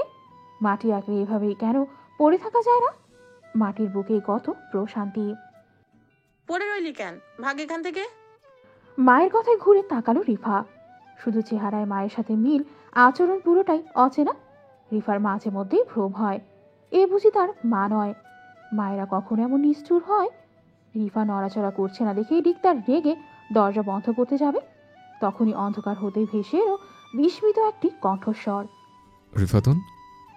রিফা ও রিক্তা দুজনেই চকিতে শব্দের উৎপত্তির দিকে তাকালো, কিন্তু আবছা অন্ধকার ছাড়া কিছুই দেখা গেল না। প্রধান সড়কের বাম দিকে আরেকটা পিচ ঢালা সড়ক চলে গেছে। খালার কাছে ঠিকানা জেনে নিয়ে নিমন্ত্রণ রক্ষার্থে যাচ্ছে সৌধ। সন্ধ্যার আবছা আলোয় বাইকের হেডলাইট পথের সন্ধান দিচ্ছে। সামান্য পথ পেরিয়েই গন্তব্যে পৌঁছে গেল। রাস্তার ধারে ডুপ্লেক্স বাড়িটি নববধূর মতো সেজেছে। পুরো বাড়ি জুড়ে আলোকসজ্জা, দিনের মতো চারিদিক আলোকিত, কোথাও একটুও অন্ধকারে দেখা নেই। এত আলো সৌধের চোখে জ্বালা সৃষ্টি করছে। সে গ্যারেজে বাইক পার্ক করে না চাইতেও বাড়ির ভেতরে প্রবেশ করল। ঘর ভর্তি মেহমান সবাই সৌধের অপেক্ষায় ছিল। তাকে দেখা মাত্রই শোরগোল পড়ে গেল। সকলের সাথে পরিচয়, একের পর এক প্রশ্নের উত্তর দেওয়া, অবেলায় পেট পুড়ে তেলযুক্ত খাবার খেয়ে সৌধের নাভিশ্বাস দশা। এতক্ষণ মুখ বুজে সহ্য করলেও খাওয়ার পর্ব শেষ হতেই নিজেকে আর সংযত করতে পারল না। সকলের চোখের আড়ালে বাড়ির বাইরে চলে এলো। খোলা আকাশের নিচে দাঁড়িয়ে প্রাণ ভরে শ্বাস নিল। এতক্ষণ মনে হচ্ছিল দমটাই আটকে ছিল। অসময়ে ভারী খাবার খাওয়ার পরে বাইক চালাতে অসুবিধা হবে। এমনিতেও মনে হচ্ছে গলা পর্যন্ত খাবার আটকে আছে। সদর দরজা পেরিয়ে সৌধ বাইরে চলে এলো। শুনশান রাস্তাটি একলা শুয়ে আছে। সেই রাস্তার ধরে হাঁটতে গিয়ে সৌধের মনে হলো ব্যস্ত সড়কটিও তার মতো এমন নিরিবিলি সময় অপেক্ষা করে। শান্ত সুস্থির এই সময়টুকুতে সারাদিনের ক্লান্তি ধুয়ে মুছে যায়। রাস্তার দুধারে কয়েকটি বাড়ি দেখা যাচ্ছে। প্রতিটি বাড়ির সদর দরজায় জ্বলছে বৈদ্যুতিক লাইট। হঠাৎ একটি বাড়ির দরজার দিকে তাকিয়ে সৌধ থমকে গেল। দরজার ডান পাশে উঁকি দিচ্ছে কয়েকটি জবা ফুল। বাড়ির ভেতরে থাকা জবা গাছটির কয়েকটি ডাল উচ্চতায় দরজা ছাড়িয়ে গেছে। সেই ডালগুলোতেই শোভা পাচ্ছে সাদা ও গোলাপি দুটি ভিন্ন রঙের জবা ফুল। একই গাছে দুটি ভিন্ন রঙের জবা ফুল দেখেই সৌধের মনে পড়ে গেল সেই চঞ্চল মেয়েটির কথা। সে বলেছিল তার বাড়ির সামনের বাড়িটিতে এমন একটি জবা ফুলের গাছ রয়েছে। মেয়েটির বাড়ি এখানে কোথাও হলে কেমন হতো? সৌধ অবচেতন মনেই বাড়ির চারিদিকে চোখ বুলিয়ে নিল। নিজেই নিজের অবস্থা দেখে খানিক হেসে আবার পা চালালো সামনের দিকে। বেশ কিছুক্ষণ হাঁটাহাঁটির পর যখন শরীর হালকা লাগলো, তখন ফিরতি পথে একই রাস্তা ধরে হাঁটছিল। হঠাৎ কিছুটা সামনে একটা বাড়ি দরজা খোলার বিকট শব্দ কানে এলো। ক্ষণিকের মাঝে একজন ব্যক্তি ছিটকে বেরিয়ে এলো বাইরে। নিজেকে সামলাতে না পেরে মাটিতে লুটিয়ে পড়ল। কিন্তু বেশ কিছু সময় অতিবাহিত হওয়ার পরেও সে উঠে দাঁড়ালো না। দরজার ভেতর থেকে কেউ একজন বেশ কর্কশ কণ্ঠে কিছু একটা বলছে। সৌধ বুঝে গেল পারিবারিক কোনো ঝামেলা হয়েছে। সে কি করবে বুঝতে না পেরে ধীরে ধীরে নিজ গন্তব্যের দিকে এগিয়ে আসলো। ভেবেছিল বাড়িটি পেরিয়ে যাওয়ার সময় সেদিকে তাকাবে না, কিন্তু অবাধ্য চোখ জোড়া ঠিকই এক পলক সেদিকে ফিরে চাইল। ঠিক সে সময় ব্যক্তিটি মুখ তুলে দরজার দিকে চাইলে সৌধ তার মুখদর্শনের সুযোগ পায়। অজান্তেই মুখ ফুটে বেরিয়ে আসে একটি শব্দ, রিফাতুন। সামনের ব্যক্তি দুজন সাথে সাথে তার দিকে তাকালো। সৌধ দ্রুত রিফার কাছে গিয়ে তাকে মাটি দিকে তুলে দাঁড় করালো। রিফা এবং রিক্তা দুজনেই অবাক হয়ে সৌধকে দেখছে।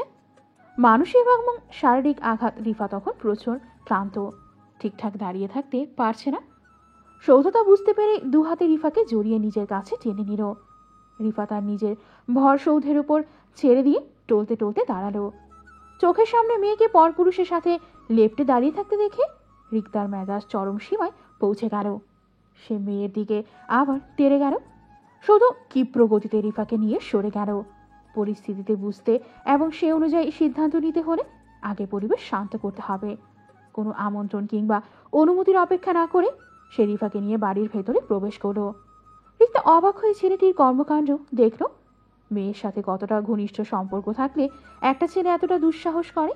তার সামনে দাঁড়িয়ে তারই বাড়িতে বিনা অনুমতিতে প্রবেশ। লোকে এই দৃশ্য দেখলে সমাজে মুখ দেখানো দায় হয়ে যাবে।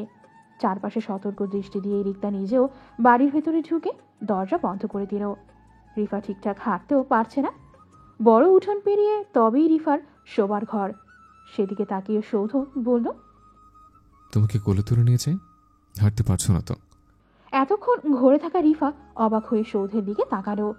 সৌধ উত্তরের অপেক্ষায় তার দিকে তাকিয়ে আছে। দৃষ্টি ফিরিয়ে নিয়ে রিফা বলল, কি যাতা বকছেন, আমি হেঁটেই যেতে পারবো। রিফা সবেমাত্র তার বিছানায় বসেছে। সামনে সৌধ দাঁড়িয়ে আছে। বোনকে ফিরতে দেখে রায়হান হৃদম দুজনেই রিফার কাছে ছুটে এলো। এর মাঝে প্রবল বেগের ঘরে প্রবেশ করল রিক্তা। মেয়ের ঘর চুলগুলো শক্ত করে চেপে ধরে ধুমধাম পিছে কিল বসিয়ে দিল। ব্যথায় কোকিয়ে উঠল রিফা। সৌধ কিছু বোঝার আগেই রিক্তার আকস্মিক হামলা তাকে স্তম্ভিত করে দিয়েছে। রিফার আর্তনাতে ধ্যান ভাঙল। ছুটে এসে রিফাকে আড়াল করে দাঁড়ালো। রিফার কিছু দীর্ঘ চুল তখনও রিক্তার হাতে জড়ানো। সে বারবার রিফার উপর চড়াও হচ্ছে, মুখ দিয়ে ছুটছে অনর্গল বুলি। অসভ্য, অলক্ষে মেয়ে, আমার মান সম্মান সব ধুলোয় মিশিয়ে দিল। এতদিন বাইরে ছেলে নিয়ে নোংরামি করছিল, এখন বাড়ির ভিতরে ছেলে নিয়ে আসছিস। ওই নষ্টা মেয়ে, বের হ আমার বাড়ি থেকে। যুবতী মেয়ে নিয়ে আমার বিধবা মানুষের একলা সংসার, সারাক্ষণ লোকের সন্দেহের নজরে থাকতে হয়। তুই কি আমাকে একঘরে করতে চাচ্ছিস? এই দুটো ছেলে নিয়ে আমাকে পথে বসাবি? তোর মতো মেয়ের দরকার নাই। এই ছেলেরে নিয়ে এক্ষুনি বের হ। ভুলেও আমার বাড়িতে পা দেওয়ার দুঃসাহস করবি না। সৌধকে চোখের সামনে দেখেও রিক্তা তাকে এড়িয়ে চলছে। যত রাগ, যত কথা সবটাই রিফার উদ্দেশ্যে। সৌধ রিক্তার হাত চেপে ধরে বলল, আপনি চুলগুলো ছাড়ুন প্লিজ, তারপর বসে কথা বলুন। রিক্তা জল জল চোখে সৌধের দিকে তাকালো, খেকিয়ে উঠে বলল, এই ছেলে, ওই নষ্টা মেয়েটাকে নিয়ে বিদায় হও। আমার ঘরে তোমাদের কোনো জায়গা নেই। এক্ষুনি বিদায় নাও, যাও। আপনি চুল ছাড়ুন, আমরা এই মুহূর্তে চলে যাচ্ছি। রিক্তা চুল ছেড়ে দিতে সৌধ রিফার হাত ধরে বলল, চলো তো এখান থেকে। রিক্তার আচরণ দেখে তাকে কোনোভাবেই সুস্থ স্বাভাবিক মানুষ বলে মনে হচ্ছে না। এত চিৎকার, এমন আক্রমণাত্মক আচরণ সৌধের কাছে একদম নতুন। পরিবার এমনও হয় তার জানা ছিল না। ক্ষণিকের ঘটনায় এই পরিবারটি সৌধের একদমই পছন্দ হলো না। এখান থেকে বেরোতে পারলেই বেঁচে যায়। রিফাকে রেখে গেলে সে মার খেতে খেতে মরে যাবে এটা নিশ্চিত। তাই তাকে সাথে নিয়ে যাওয়ার জন্যই উদ্যত হলো। চুল বেশ জোরে টান পড়ায় রিফার মাথায় প্রচণ্ড ব্যথা সৃষ্টি হয়েছে। চুলের গোড়ায় সামান্য হাত ছোঁয়ার মতো অবস্থাতেও নেই। মাথার চামড়া মনে হচ্ছে খুবড়ে নেওয়া হয়েছে। ঝিম ধরা মাথায় রিফা কিছু ভাবতে পারছে না। শুধু একবার মায়ের দিকে তাকাচ্ছে, একবার সৌধের দিকে। রিফার হাত ধরে সৌধ ঘর থেকে বের হতেই যাবে, অমনি রিক্তা সামনে এসে দাঁড়ালো। এভাবে ওকে নিয়ে কোথায় যাচ্ছ? লোকে যখন জানতে চাইবে কি জবাব দিব? আপনি চাইছেন কি বলুন তো? যুবতী মেয়ে কিভাবে দরিয়ায় ভাসিয়ে দিব নাকি? ও তো গাধা একটা মেয়ে, ভালো মন্দ কিছুই বুঝে না। কি বুদ্ধি দিয়ে পটাইছো তুমি জানো। আমার সাথে চালাকি করে লাভ নেই। বিয়ে করে একেবারে মেয়ে নিয়ে বিদায় হও। কি থেকে কি হচ্ছে রিফা কিছু বুঝতে পারছে না। কানে অনবরত কিছু শব্দ বাজছে। সৌধ নিজেও বিরক্ত। সে রিফাকে আবার বিছানায় বসিয়ে দিল, নিজেও পাশে বসে বলল, ঠিক আছে, বিয়ে করে তবেই নিয়ে যাচ্ছে, আপনি ব্যবস্থা করুন। আমি কি ব্যবস্থা করব? তোমরা বিয়ে করবা তো কাজই রাখো। আপনি ভারী অদ্ভুত মানুষ তো। মেয়েকে ঘরে থাকতে দিবেন না, বের করে দিচ্ছিলেন। আমি নিয়ে যেতে চাইছি, এখন আবার নিয়ে যেতেও দিচ্ছেন না। বিয়ে করতে বললেন, রাজি হলাম, এখন আবার আমাকে ব্যবস্থা করতে বলছেন। তোমরা বিয়ে করবা, আমি ব্যবস্থা করব কেন? ওই মেয়ের কোনো দায়িত্ব আমি নিব না। ঠিক আছে, আমরা নিজেদের মতো করে বিয়ে করে নেব। আপনি ভাবছেন কেন? তোমার কোনো ভরসা আছে? দুদিন বাদে আবার আমার ঘাড়েই ওই বোঝা রেখে গেলে। বিয়ের কুলোভ দেখায় আজকাল তোমরা ছেলেরা কত কিছুই করো। তুমি কি ভাবো আমি কোনো খোঁজ রাখি না? আপনি ভীষণ একঘেয়ে মানুষ, শুধু নিজেরটাই ভাবেন। ঠিক আছে, আমি ব্যবস্থা করছি। আপনি কিন্তু একদমই ওর গায়ে হাত তুলবেন না, তাহলে ভালো হবে না, বলে দিচ্ছে। ফোন হাতে খোলা আকাশের নিচে এসে দাঁড়ালো সৌধ। অন্ধকারে তাকিয়ে ভাবতে লাগলো কিভাবে কি করবে। প্রথমে খালাকে ফোন করে কাজী সাহেবের ফোন নাম্বার সংগ্রহ করলো। বহুদিন যোগাযোগ না থাকায় কিছুটা অপরাধ বোধ থেকে নিজের খালা ও সৌধকে সমীহ করে চলে। হঠাৎ কাজের খোঁজ করার কারণ জানতে ইচ্ছে করলেও সৌধকে প্রশ্ন করায় সাহস করল না। কাজী সাহেবের খোঁজ করতে গিয়ে জানা গেল তিনি পাশে একটি মসজিদে ইমামতি করেন। পাশের বিয়ে বাড়িতে রাখা বাইক নিয়ে সৌধ চলে গেল কাজী সাহেবকে আনতে। সৌধ বেরিয়ে যেতেই রিক্তা গনগন করে ঘর থেকে বেরিয়ে এলো। সে বেরিয়ে যেতেই রিফা বিছানায় গা এলিয়ে দিল। রায়হান হৃদম ছুটে এলো দুজনে বোনের কাছে। বিছানায় উঠেই দুজন রিফার দুদিকে বসে পড়ল। অদ্ভুত একটি দিনের ধকলে ক্লান্ত রিফা বালিশে মাথা রাখতেই চুলের গোড়ায় নতুন ব্যথা অনুভব করল। তবে তাকে সহজেই কাবু করা চারটেখানি কথা নয়। ব্যথা একদিকে সরিয়ে দু চোখ বন্ধ করতেই চোখের রাজ্যের ঘুম নেমে এলো। সৌধ কাজী সাহেবকে সাথে নিয়ে বাড়িতে প্রবেশ করতেই রিক্তা এসে কাজীকে একপাশে ডেকে নিয়ে গেল। সৌধের মনে হলো ভদ্রমহিলা কোনো কারণবশত মানসিকভাবে সামান্য ক্ষতিগ্রস্ত হয়েছেন, কিন্তু একটার ভয়ে আতঙ্কে সারাক্ষণ কেমন তটস্থ হয়ে থাকে। সৌধ কিছু না বলেই রিফার ঘরে প্রবেশ করল। ঘরটি বড় নয়, আবার খুব একটা ছোটও নয়। মাঝামাঝি দৈর্ঘ্যের ঘরটির এক কোণে একটি বড় বিছানা, দক্ষিণ দিকে একটি বিশাল জানালা, তারই পাশে পড়ার টেবিল, চেয়ার। একদিকে একটি আলমারি, দরজার পাশেই দুটো সোফা, একটি টি টেবিল। পড়ার টেবিলের উপরে রাখা বই দেখেই অনুমান করা যায় ওখানে বসে রিফা পড়াশোনা করে। টি টেবিলের নিচে কয়েকটি বই সুন্দরভাবে গুছিয়ে রাখা, যেখানে রায়হান হৃদম মাঝে মধ্যে পড়তে বসে। যদিও বেশিরভাগ সময় তারা দুজন বিছানার উপর পা ছড়িয়ে পড়তে বসে। গোলাপি বিছানার চাদরের কিছু কালো জমি ফুল আঁকা, অঙ্কিত ফুলের উপর শুয়ে আছে রাজকন্যা। দুপাশে দুই রাজপুত্র যেন পাহারায় বসা। সৌধ নিজের কল্পনায় নিজেই হাসত। বিছানার একপাশে আসন গ্রহণ করে রাজপুত্রদের উদ্দেশ্য করল। কি হে রাজপুত্রগণ, রাজকন্যার সংবাদ কে? সৌধের কথা শুনে রায়হান ফিক করে হেসে দিল। ভাইয়ের হাসি দেখে কিছু না বুঝেই হেসে উঠল হৃদম। এবার আপনাদের দায়িত্ব থেকে অব্যাহতি নেওয়ার সময় এসছে। আপনাদের রাজকন্যার দায়িত্ব আমার উপর ন্যস্ত করুন। হৃদম কিছু না বুঝলেও রায়হান ঠিক বুঝল। সে বিছানা থেকে নেমে সৌধের পাশে এসে দাঁড়ালো। তুমি সত্যি আপুকে বিয়ে করবে? অবশ্যই করব। আমাকে তোমার আপুর জন্য পছন্দ হচ্ছে না? দেবে না তোমার আপুর সাথে বিয়ে?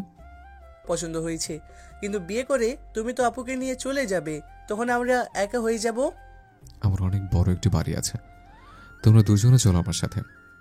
আমরা গেলে মা একা হয়ে যাবে। তাহলে মাকেও নিয়ে যাই। মা কখনো যাবে না। তাহলে কি তোমার আপুকে রেখে যাব? হুম, নিয়ে যাও। রেখে গেলে মা খুব মারবে। সৌধের আর কিছু বলার রইল না। সে রায়হানের মাথায় হাত বুলিয়ে দিল। রায়হান মুচকি হেসেই ঘর ছেড়ে বেরিয়ে গেল। রায়হান বেরিয়ে যেতেই হৃদমও ভাইয়ের পেছনে ছুটতে গিয়েও দরজায় দাঁড়িয়ে পড়ল। সেখানে দাঁড়িয়ে বলল। সৌধ মাথা দুলিয়ে সম্মতি জানালো। স্বল্প সময়ে বাচ্চা দুটোকে সৌধের ভীষণ ভালো লেগেছে। উত্তর পেয়ে হৃদম ছুটে বেরিয়ে যেতেই সৌধ ঘরময় পায়চারি করল। না জানি কাজের সাথে তার হবু শাশুড়ি মা কি পরামর্শ করছে। এদিকে মেয়েকে রাত বেরাতে বাড়ি থেকে বের করে দিচ্ছিল। এখন আবার মেয়ের ভবিষ্যতের চিন্তায় অস্থির। সব মেয়েরা কি এমন অদ্ভুত হয়? নিজের মাকে বুঝতে শেখার আগেই হারিয়ে ফেলতে হয়েছে। তাই মায়েদের আচরণ সম্পর্কে তেমন ধারণা নেই। বাবাকেও খুব একটা কাছে পাওয়া হয়নি। পরিবারবিহীন একলা সৌধের কাছে কখনো মনে হচ্ছে পরিবার মানেই উটকো ঝামেলা, আবার মনে হচ্ছে একলা জীবনের সুখের পরশেই পরিবার। কানের কাছে হঠাৎ মায়ের কড়া ধমকের স্বরে রিফা চোখ খুলে পিটপিট করে চাইল। মাথার ভেতর ভীষণ যন্ত্রণা হচ্ছে। আলোর কারণে চোখ খুলতে পারছে না। চোখগুলো জ্বলছে। ঘুমে চোখ জোড়া বন্ধ হয়ে আসছে। এই ওঠ বলছি, চোখ খোল। আমার ঘুম কেড়ে নিয়ে এত শান্তির ঘুম কই থেকে আসে তোর? রিক্তার উৎপাতে বন্ধ চোখে উঠে বসল রিফা। চুল টানাটানির কারণে মাথা থেকে ওড়না সরে গিয়েছিল। রিক্তা রুক্ষ হাতে মেয়ের মাথায় ওড়না তুলে দিলেন। বিছানার সামনে চেয়ার নিয়ে বসেছেন কাজী সাহেব এবং সাক্ষীর জন্য সাথে নিয়ে এসেছেন তার পরিচিত একজন ব্যক্তি। রিফার পাশে দাঁড়িয়ে আছে রিক্তা। বিছানার অপর প্রান্তে বসে আছে সৌধ। রায়হান হৃদম সৌধের পেছনে দুই কাঁধে দুজন হাত দিয়ে দাঁড়িয়ে আছে। রিফা ঘুমিয়ে থাকাকালীন কাজী সাহেব যাবতীয় লেখালেখির কাজ সম্পন্ন করেছেন। রিক্তা নিজে দাঁড়িয়ে প্রতিটি সেই সব কাজের তদারকি করেছে। এবার শুধু বিয়ে পড়ানো আর বরকনের সাক্ষ্য নেওয়া বাকি। কাজী সাহেব বিয়ের কাজ শুরু করতে যাবেন সেই সময় রিক্তার মনে হলো ছেলের পরিবারের তো কেউ নেই এখানে। তারা যদি পরে বিয়ে অস্বীকার করে তখন তার মেয়ে কোথায় গিয়ে দাঁড়াবে? আজকালকার ছেলেদের কি ঠিক আছে নাকি? আজ প্রেমের টানে বিয়ে করছে, কাল আবার পরিবারের কথা যদি রিফার হাত ছেড়ে দেয়, সেই চিন্তা থেকেই সৌধকে বলল, এই ছেলে, তোমার বাড়ির লোকজন কাউকে তো ডাকলে না? মায়ের কথায় রিফা চোখ খুলে একবার তাকানোর চেষ্টা করল, কিন্তু আবারও দ্রুত ঘুমের দেশে তলিয়ে গেল। সেদিকে তাকিয়ে সৌধের ভীষণ হাসি পেল। বোকা মেয়েটা নিজের বিয়েতে ঘুমিয়ে কুল পাচ্ছে না। অন্য সময় হলে রিক্তার কথা সৌধের ভীষণ রাগ লাগতো। পরিবার নিয়ে আলোচনা ব্যাপারটাই তার পছন্দ নয়। কিন্তু আজ সে হাসি মুখেই বলল, বাবা ছাড়া আমার কেউ নেই, কিন্তু বাবা তো ক্যানাডায়, তাই নিয়ে আসতে পারছি না। তোমার বাবাকে কল দাও, তাকে জানাও, পরে দেখা যাবে তোমার বাবা আমার মেয়েকে তাড়িয়ে দিল। সৌধ তাৎক্ষণিক বাবাকে হোয়াটসঅ্যাপে কল করল। ডক্টর আরিফিন হঠাৎ ছেলের কল পেয়ে হকচকিয়ে গেলেন। কল রিসিভ করতে সৌধ তাকে আরেকটু চমকিয়ে দিয়ে বলল, বাবা ভিডিও কলে আসো।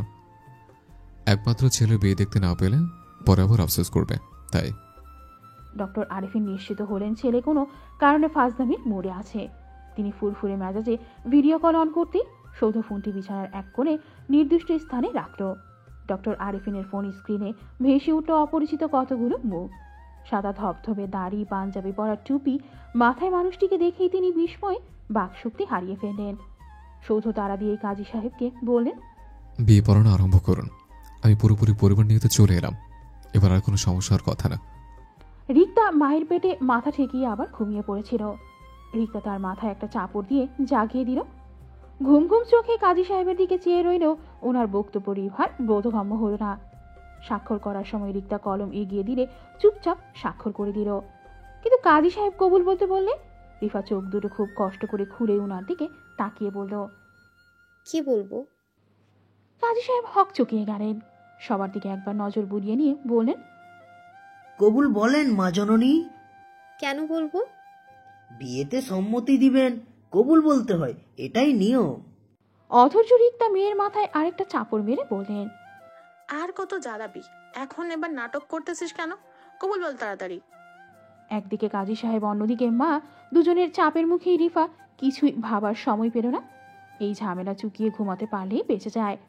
ঝটপট কাজী সাহেবের কথা মেনে কবুল বলে আবার ঘুমের দেশে তলিয়ে গেল একজন নববধূ। নিশুতি রাতে খোনা জানালা দিয়ে শীতল বাতাস বয়ে আসছে। বিছানায় হেলান দিয়ে অন্ধকারের গভীরতা মাপতে মাপতে নিজের জীবনের কথা ভাবছিল সৌধ। কোনো এক অজানা কারণে আজকে সবকিছুই ভালো লাগছে। তারই পাশে বিছানায় শুয়ে থাকা মেয়েটিকেও ভালো লাগছে। মায়াভরা মুখটির দিকে তাকিয়ে নিজেকে পূর্ণ মনে হচ্ছে। অথচ এক ছলনাময়ী যাওয়ার পথে সৌধের ভালো লাগার এই অনুভূতিটুকু সাথে নিয়ে গিয়েছিল। তার দেওয়া ধোঁকা সৌধ কোনোভাবে ভুলতে পারেনি। শুধু মেয়ে নয়, বরং নিজের আশেপাশে ছেলে মেয়ে কাউকেই সহ্য হতো না। সারাক্ষণ একা থাকতে ইচ্ছে হতো। অথচ আজ ঘুমন্ত রিফার পাশে বসে থাকতেও ভালো লাগছে। নিজের স্ত্রী বলেই কি তার আশেপাশে শান্তি খুঁজে পাচ্ছে? আহা, বিয়ে! সৌধ তো কখনো ভাবেনি কখনো কোনো একদিন সে বিয়ে করবে। ডক্টর আরিফিন ছেলের ভয়ে কখনো বিয়ের আলোচনা তুলতে পারেনি। সেই সৌধই কিনা নিজে বিয়ে করে বসে আছে। বাবার অবাক হওয়া মুখটির কথা মনে করে সৌধের খুব হাসি পাওয়ার নিজের অজান্তেই শব্দ করে হেসে ফেলল। তার সামান্য হাসির শব্দে রিফার ঘুম ভেঙে গেল। অবেলায় একটা ঘণ্টাখানি ঘুমানোর পর রিফার মাথা ধরা আর নেই, তবে হালকা ক্লান্তি রয়ে গেছে। ঘুম ভেঙে হঠাৎ সৌধকে সামনে দেখেই সেই ক্লান্তিবোধ নিমিষেই উধাও হয়ে গেল। লাফ মেরে বিছানা ছেড়ে উঠে বসল। চোখ বড় বড় করে বলল, আপনি এখানে কি করছেন? রিফার প্রতিক্রিয়ায় সৌধ বেশ মজা পেল। ফোলা চোখ, এলোমেলো কেশ, কাঁধের একপাশে পড়ে থাকা ওড়না, সব মিলিয়ে সদ্য ঘুম থেকে ওঠা রিফাকে ভীষণ আদুরে লাগছে। সে পেটের পেছনে থাকা বালিশে আরো ভালোভাবে হেলান দিয়ে বলল, তোমাকে দেখছিলাম। রিফার মনে হচ্ছে সে স্বপ্ন দেখছে। প্রেমে পড়লে তো মানুষের ভ্রম হয়। সবসময় আশেপাশে প্রিয় মানুষটিকে কল্পনা করে, তাকে দেখতে পায়। তারও নিশ্চয়ই ভ্রম হচ্ছে। তবে তার ক্ষেত্রে আজই প্রথম ভ্রম হলো। এবার তাহলে ভালো মতোই প্রেমে পড়ে গেছে। কল্পনায় সৌধকে দেখছে। সৌধ কিনা তারই বিছানায় বসে আছে। সে খানিকটা লজ্জা পেল। আবার কি যেন ভেবে দুহাতে চোখ ভালো মতো কষলেই সৌধের দিকে তাকালো। ভ্রম হলে তো এক্ষুনি ভেঙে যায়, কিন্তু তেমন কিছুই হলো না। সৌধ ড্যাব ড্যাব করে তার দিকেই চেয়ে আছে। রিফা ঘন ঘন চোখের পাপড়ি ফেলে ঘুমানোর আগের কথা ভাবতে লাগলো। সবকিছু তার কাছে দ্রুত পরিষ্কার হয়ে গেল। চোখ বন্ধ করে দুহাতে মুখ ঢেকে কিছুক্ষণ বসে রইল। তারপর বিছানা ছেড়ে নেমে সৌধকে বলল, আপনি এখন আসুন প্লিজ। আমার অনেক সাহায্য করেছেন, তার জন্য আমি কৃতজ্ঞ থাকব। কিন্তু এবার আপনার যাওয়া উচিত, অনেক রাত হয়ে গেছে। সৌধ কিছু বলল না, এমনকি নড়াচড়াও করল না। কি হলো, যাচ্ছেন না কেন? চিন্তার রিফার মাথা ঘুরছে। অন্যদিকে সৌধর কোনো হেলদোল নেই, যেন তার এখানে থাকার কথা ছিল। রিফার মাথায় ঘুরছে মায়ের কথা। সে কোথায়? সৌধ এতক্ষণ তার সাথে এক ঘরে ছিল। এ নিয়ে মা কতটা ক্ষেপে আছে কে জানে। আপন মনের কথাগুলো বিড়বিড় করলেও সৌধ সেগুলো শুনে ফেলল। মাথার পেছনে দুটো হাত গুজে করে ভাঁজ করে রেখে বলল, শাশুড়ি মা নিয়েছে এ ঘরে বসতে বলে গেছেন।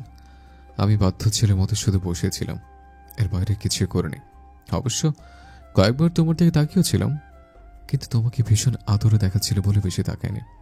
What if I can control myself. চেহারায় বেশ ইনোসেন্ট লুক এনে সৌধ এমন কথা বলতে পারে তার রিফার জানা ছিল না। সে দ্রুত সেখান থেকে পালিয়ে বাসল। আজকে তার সাথে যা কিছুই ঘটছে সেগুলো কল্পনাতীত। গম্ভীর ডাক্তার সাহেবের এমন রূপও থাকতে পারে রিফা কি কখনো ভেবেছিল? কিন্তু শেষ রক্ষা হলো না। ঘরের দরজায় পা রাখার আগেই রিক্তা শাড়ির আঁচলে হাত মুছতে মুছতে ঘরে প্রবেশ করলো। তাকে দেখতে একদম স্বাভাবিক লাগছে। সে রিফাকে বলল, এতক্ষণে ঘুম ভাঙলো তোর? তাড়াতাড়ি হাত মুখ ধুই আয়, অনেক রাত হয়ে গেছে। ছেলেটা সেই কখন থেকে না খেয়ে বসে আছে।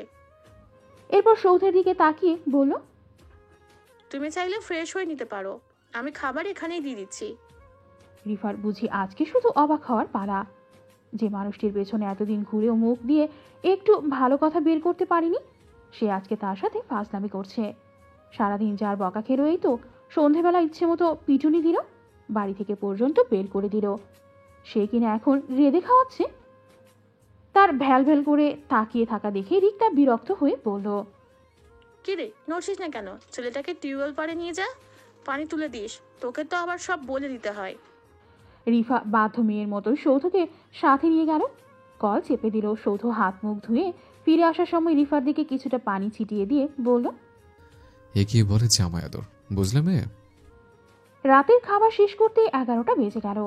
খাবার পর্ব শেষে সৌধ রিক্তাকে বলল, এবার তাহলে আমাদের অনুমতি দিন, রাত তো অনেক হলো, এখন বেরোতে হবে। এখন আর যাওয়ার কি দরকার, থেকে যাও না। আজ যেতে হবে, পরে নয় আবার আসা যাবে। রাতের খাবার তৈরি করার কাজ রিক্তা একা হাতে সামলিয়েছে। কোথা থেকে কিভাবে কি জোগাড় করেছে সেই ভালো জানে। গরুর মাংস, মুরগি ভুনা, পাতলা ডাল, ডিম, আলু ভাজি, পোলাও, রীতিমতো বিয়ে বাড়ির আয়োজন। রায়হান, রিদম দুজনেই মাকে সাধ্যমতো সাহায্য করেছে। তাই খাওয়ার পর সব গুছানোর কাজ রিফা নিজ হাতে করেছে। রান্নাঘর পরিষ্কার করে ঘরে ঢুকে দেখলো রিক্তা ও সৌধ দুজনে কথা বলছে। তাকে দেখে রিক্তা বলল, ওকে নিয়ে যাবে? বিয়ে করেছে আর বনিয়ে যাব না?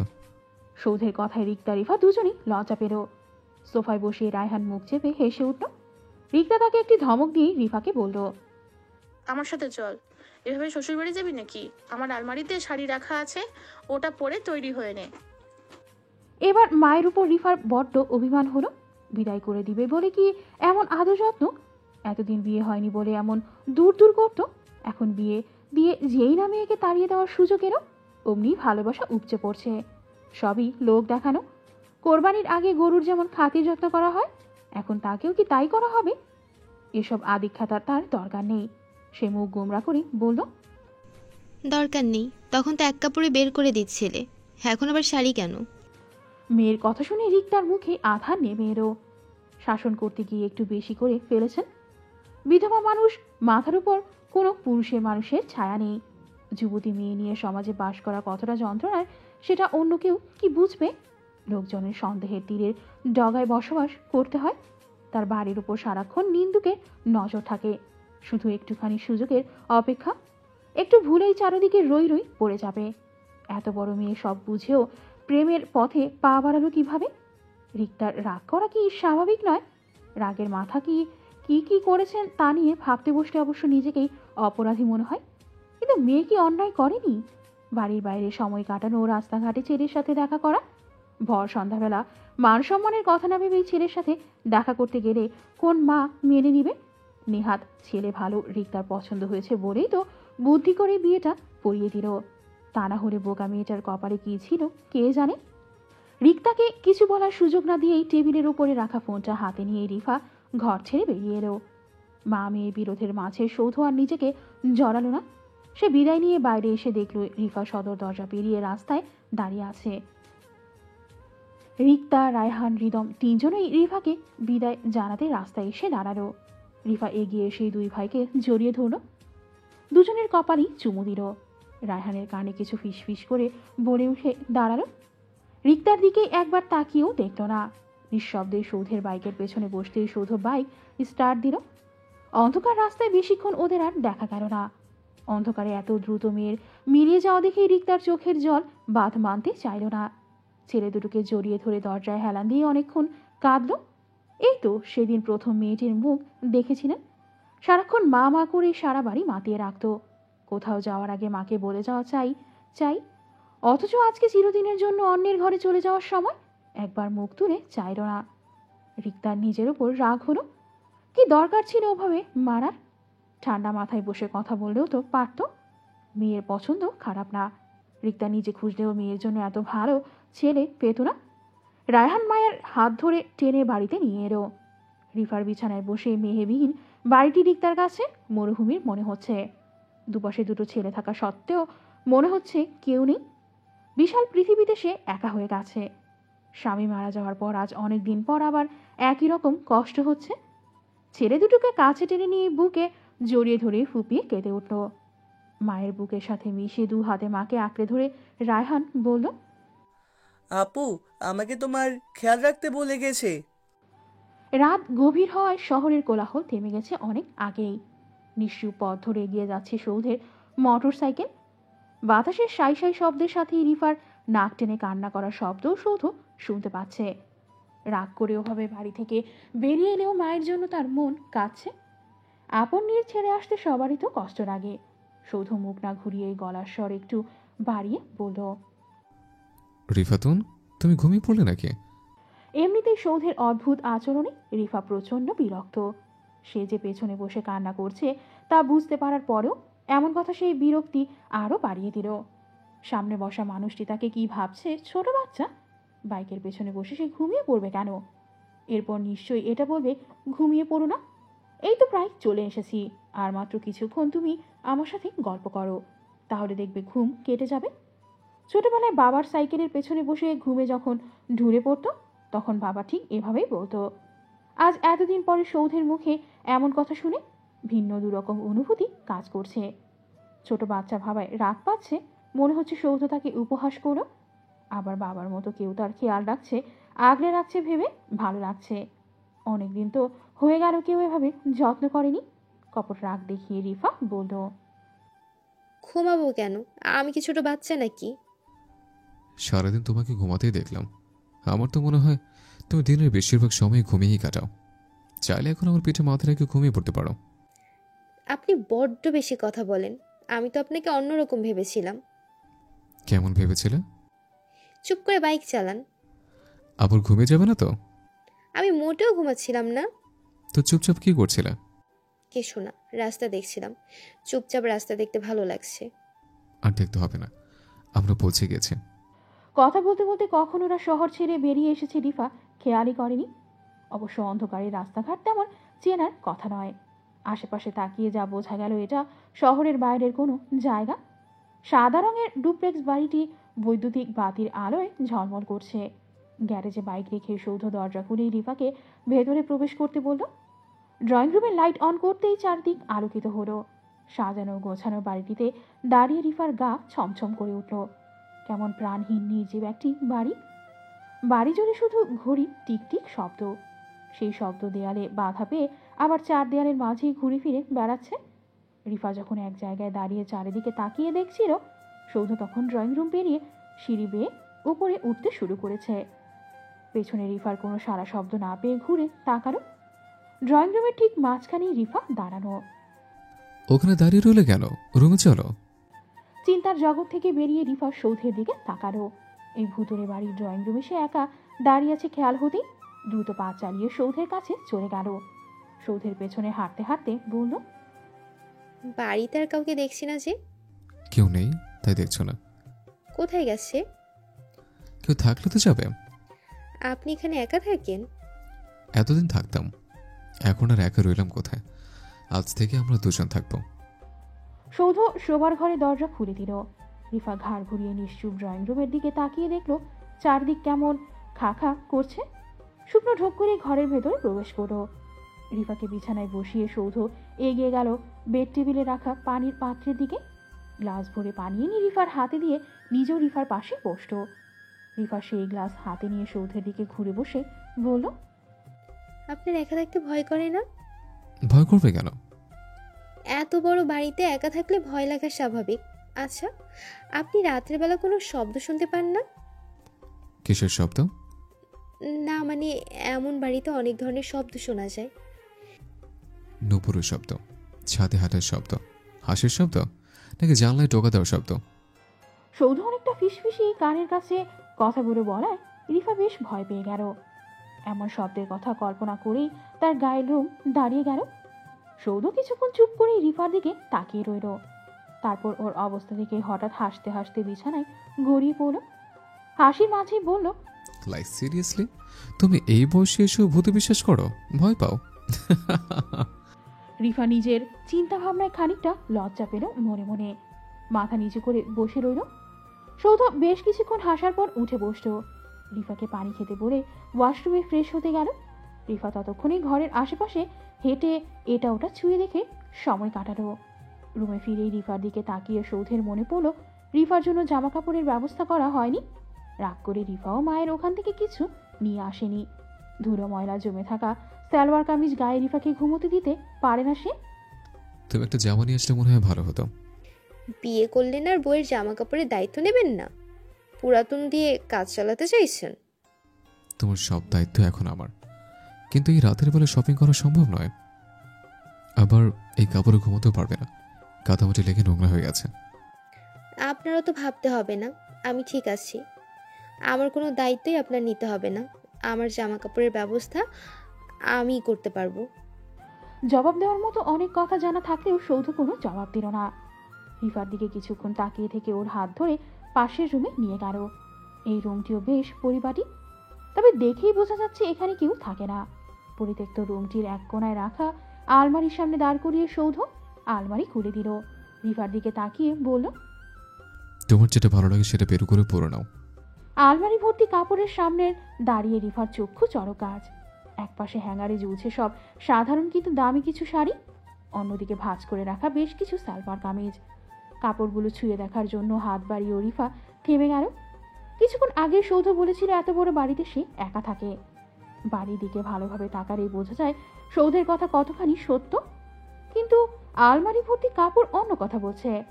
রিফা জিজ্ঞাসু চোখে সৌধের দিকে চাইল। খানিকটা দূরে দাঁড়িয়ে সৌধ বুঝি এই সময়টারই অপেক্ষাই করছিল। খানিকটা মুচকি হেসে বলল, আমার মায়ের আলমারি, এখানে সব কাপড় তার ব্যবহৃত। আজকে নতুন কাপড়ের ব্যবস্থা করতে পারছি না, সরি। পুরোনো কাপড় দিয়ে চালিয়ে নাও, সকাল হতে সবকিছুর ব্যবস্থা করে দেব, প্রমিস। রিফা কিছু বলার আগেই সৌধ রুম থেকে বেরিয়ে গেল। রিফা এবার নিশ্চিত মনে পরম ভালোবাসায় কাপড়গুলোতে হাত বুলিয়ে দেখতে লাগলো। একদম উপরে রাখা একটি সালোয়ার কামিজে হাতে নিয়ে ওয়াশরুমে চলে গেল। ওয়াশরুমের স্ট্যান্ডে কাপড় রাখতে গিয়ে মায়ের কথা মনে পড়ল। শ্বশুরবাড়িতে প্রথম পদার্পণের সময় শাড়ির পরার কথা বলেছিল সে। মায়ের উপর যতই রাগ জমে থাকুক না কেন, কখনো মায়ের অবাধ্য না হওয়া রিফা আজও মায়ের কথার বাইরে যেতে পারল না। আবার সেই আলমারির সামনে ফিরে এলো। সালোয়ার কামিজ আগের জায়গায় রেখেই হ্যাঙ্গারে ঝুলতে থাকা রানী গোলাপি রঙের একটি শাড়ি তুলে নিল। একটু খুঁজতেই নিচের ড্রয়ারে শাড়ির সাথে পরার জন্য যাবতীয় পোশাকের খোঁজও মিলত। ব্লাউজের সাইজ পারফেক্ট না হলেও খুব বেশি বড়ও নয়, একটু ঢোলা হলেও মানানসই বটে। রিফার মন পোশাকের মালিকের প্রতি কৃতজ্ঞতার ভরে গেল। তার খোঁজে ঘরের চারিদিকে তাকালেও কোথাও সেই ব্যক্তিটির একটি ছবির দেখাও মিলল না। আশ্চর্য ব্যাপার, নিজের মায়ের একটা ছবিও কেউ বাড়িতে রাখে না। ঘরের মালিকের জিনিসপত্র আছে অথচ ঘরের মালিক নিজেই নিখোঁজ। ঘরময় মুগ্ধতা ছড়িয়ে রাখা মানুষটিকে দেখার জন্য রিফার মন আকুল হয়ে উঠল। কোথায় সেই নারীটি? রানী গোলাপি জমিনের ওপর হালকা গোলাপি ও সাদা মিশের রঙের বড় ফুল আঁকা সুতি শাড়ি পরিহিতা নারীটি বাম দিকে ঘাট বাঁকিয়ে চুল মুছছে। তার কালো কুচকুচে দীর্ঘ ঘন কেশ মেঝে ছুঁয়ে ফেলেছে। সেই গড়াগড়ি দেওয়া চুলগুলো মেঝেতে বসে কোলে নিয়ে থাকলে কি খুব হাস্যকর দেখাবে। বিছানায় বসে সেই কথাই ভাবছিল সৌধ। সামনের ড্রেসিং টেবিলের আয়নার সামনেই টুলের উপর বসে তোয়ালে দিয়ে চুল মুছতে ব্যস্ত রিফা। এই লম্বা চুল নিয়ে হয়েছে তার যত ঝামেলা। লম্বা চুলের পানি মুছতেই হাত ব্যথা হয়ে যায়, শ্যাম্পু করতে ঝামেলা, চুল মুছতেই ঝামেলা, চুল শুকানো, চিরুনি করা, চুল বাঁধা সব কিছুতেই ঝামেলা। মায়ের কারণে এতদিন চুল কাটতে পারেনি, এখন ইচ্ছে করে চুল কেটে ফেলতে পারবে। বিয়ে করেছে বলে কি আবার স্বামী থেকে চুল কাটার অনুমতি নিতে হবে নাকি? কি জানি, চুল ছোট করলে আবার কিছু বলে যদি। একবার জিজ্ঞাসা করে দেখবে। চুল মোছা বাদ দিয়ে পিছন ফিরে ডাক দিল, ডাক্তার সাহেব। রিফার হঠাৎ ডাকে সৌধ চমকে উঠল। সে এতক্ষণ মেঝের উপর ছড়িয়ে থাকা রিফার চুলের দিকে তাকিয়েছিল। রিফার ডাক শুনে তার দিকে চোখ বড় করে এক দৃষ্টিতে তাকিয়ে রইল। তাকে ওভাবে তাকিয়ে থাকতে দেখে রিফা আবার ডাক দিল, ডাক্তার সাহেব। এবার সৌধের ধ্যান ভাঙল। সে ওভাবে তাকিয়ে থেকেই বলল, তুমি কতদিন পর আমাকে ডাক্তার সাহেব বলে ডাকলে জানো? রিফা জানে না আর কত চমক তার জন্য অপেক্ষা করছে। সামনে বসা সৌধকে সে আজকে চিনতে পারছে না। সেই গম্ভীর অহংকারী সৌধ যেন কোথাও হারিয়ে গেছে। সামনে বসে থাকা সৌধ নতুন একজন মানুষ, যে তার জীবনসঙ্গী। হুটহাট অকপটে মনের কথা বলে দেওয়া অদ্ভুত আচরণ করাই যার কাজ। এই সৌধ তার অচেনা। হয়তো সৌধ সবসময় এমনই ছিল। রিফা তাকে চিনতে পারেনি, বুঝতে পারেনি, অথবা চেনা জানার সুযোগই পায়নি। সৌধ নিজের কখনো সুযোগ দেয়নি, প্রতিবার নিষ্ঠুরতার সাথে ফিরিয়ে দিয়েছে। সেই কথা মনে হতো পুরনো অভিমান ফিরে এলো। ড্রেসিং টেবিলের দিকে ফিরে আবার চুল মুছতে মুছতে বলল, আমি আপনাকে কি বলে ডাকতাম তা আপনি খেয়াল করেছেন নাকি? আমি সবকিছুই খেয়াল করেছি। রিফা শাড়ির সাথে হালকা গোলাপি রঙের একটি ব্লাউজ পরেছে। ব্লাউজের পেছনের গলা বেশ বড়। ব্লাউজটি রিফার গায়ে কিছুটা ঢিলে ঢালা হওয়ায় সেই গলা আরও বড় দেখাচ্ছে। ভেজা চুল একপাশে সরিয়ে মোছার কারণে ফর্সা পিঠে অনেকখানি দেখা যাচ্ছে। সৌধ উঠে গিয়ে রিফাকে চুল টেনে উঠিয়ে বিছানায় এনে বসালো। কিছু না বলে হঠাৎ সৌধের এমন আচরণে রিফা খানিকটা ভরকে গেছে। অভিযোগ করার রাগ করল না, তো আবার প্রশ্ন করার সাহসও পাচ্ছে না। চুপচাপ বসে রইল। সৌধ নিজেও রিফার পেছনে ঘনিষ্ঠ হয়ে বসত। পিঠ জুড়ে পড়ে থাকা চুলগুলো সরিয়ে কাঁধের একপাশে রেখে উন্মুক্ত পিঠে হাত দিতেই রিফা কেঁপে উঠল। সৌধ কিছুক্ষণের জন্য থেমে গিয়ে রিফার প্রতিক্রিয়ার অপেক্ষা করল, কিন্তু রিফা কিছু না বলে নিঃশ্বাস বন্ধ হয়ে শক্ত হয়ে বসে রইল। সৌধের হাত ক্রমেই নিচে নেমে এলো ব্লাউজের হুক ছুঁতেই। রিফা আর চুপ থাকতে পারল না। সৌধের হাত ধরে বাধা দিল, কাপা কাপা কণ্ঠে বলল, কি করছেন আপনি? ব্লাউজ খুলছে। কি সব বলছেন? হাত ছাড়ো, হুক খুলতে হবে। রিফা পিছন ফিরে চোখ বড় বড় করে সৌধের দিকে অবাক হয়ে চাইল। এমন আজব মানুষও হয়, কত সহজেই বলছে হুক খুলতে হবে, যেন ব্লাউজের হুক খোলা খুব স্বাভাবিক একটি কাজ। আপনাকে দেখে তো মনে হয় না আপনি তো দুষ্ট একটা মানুষ।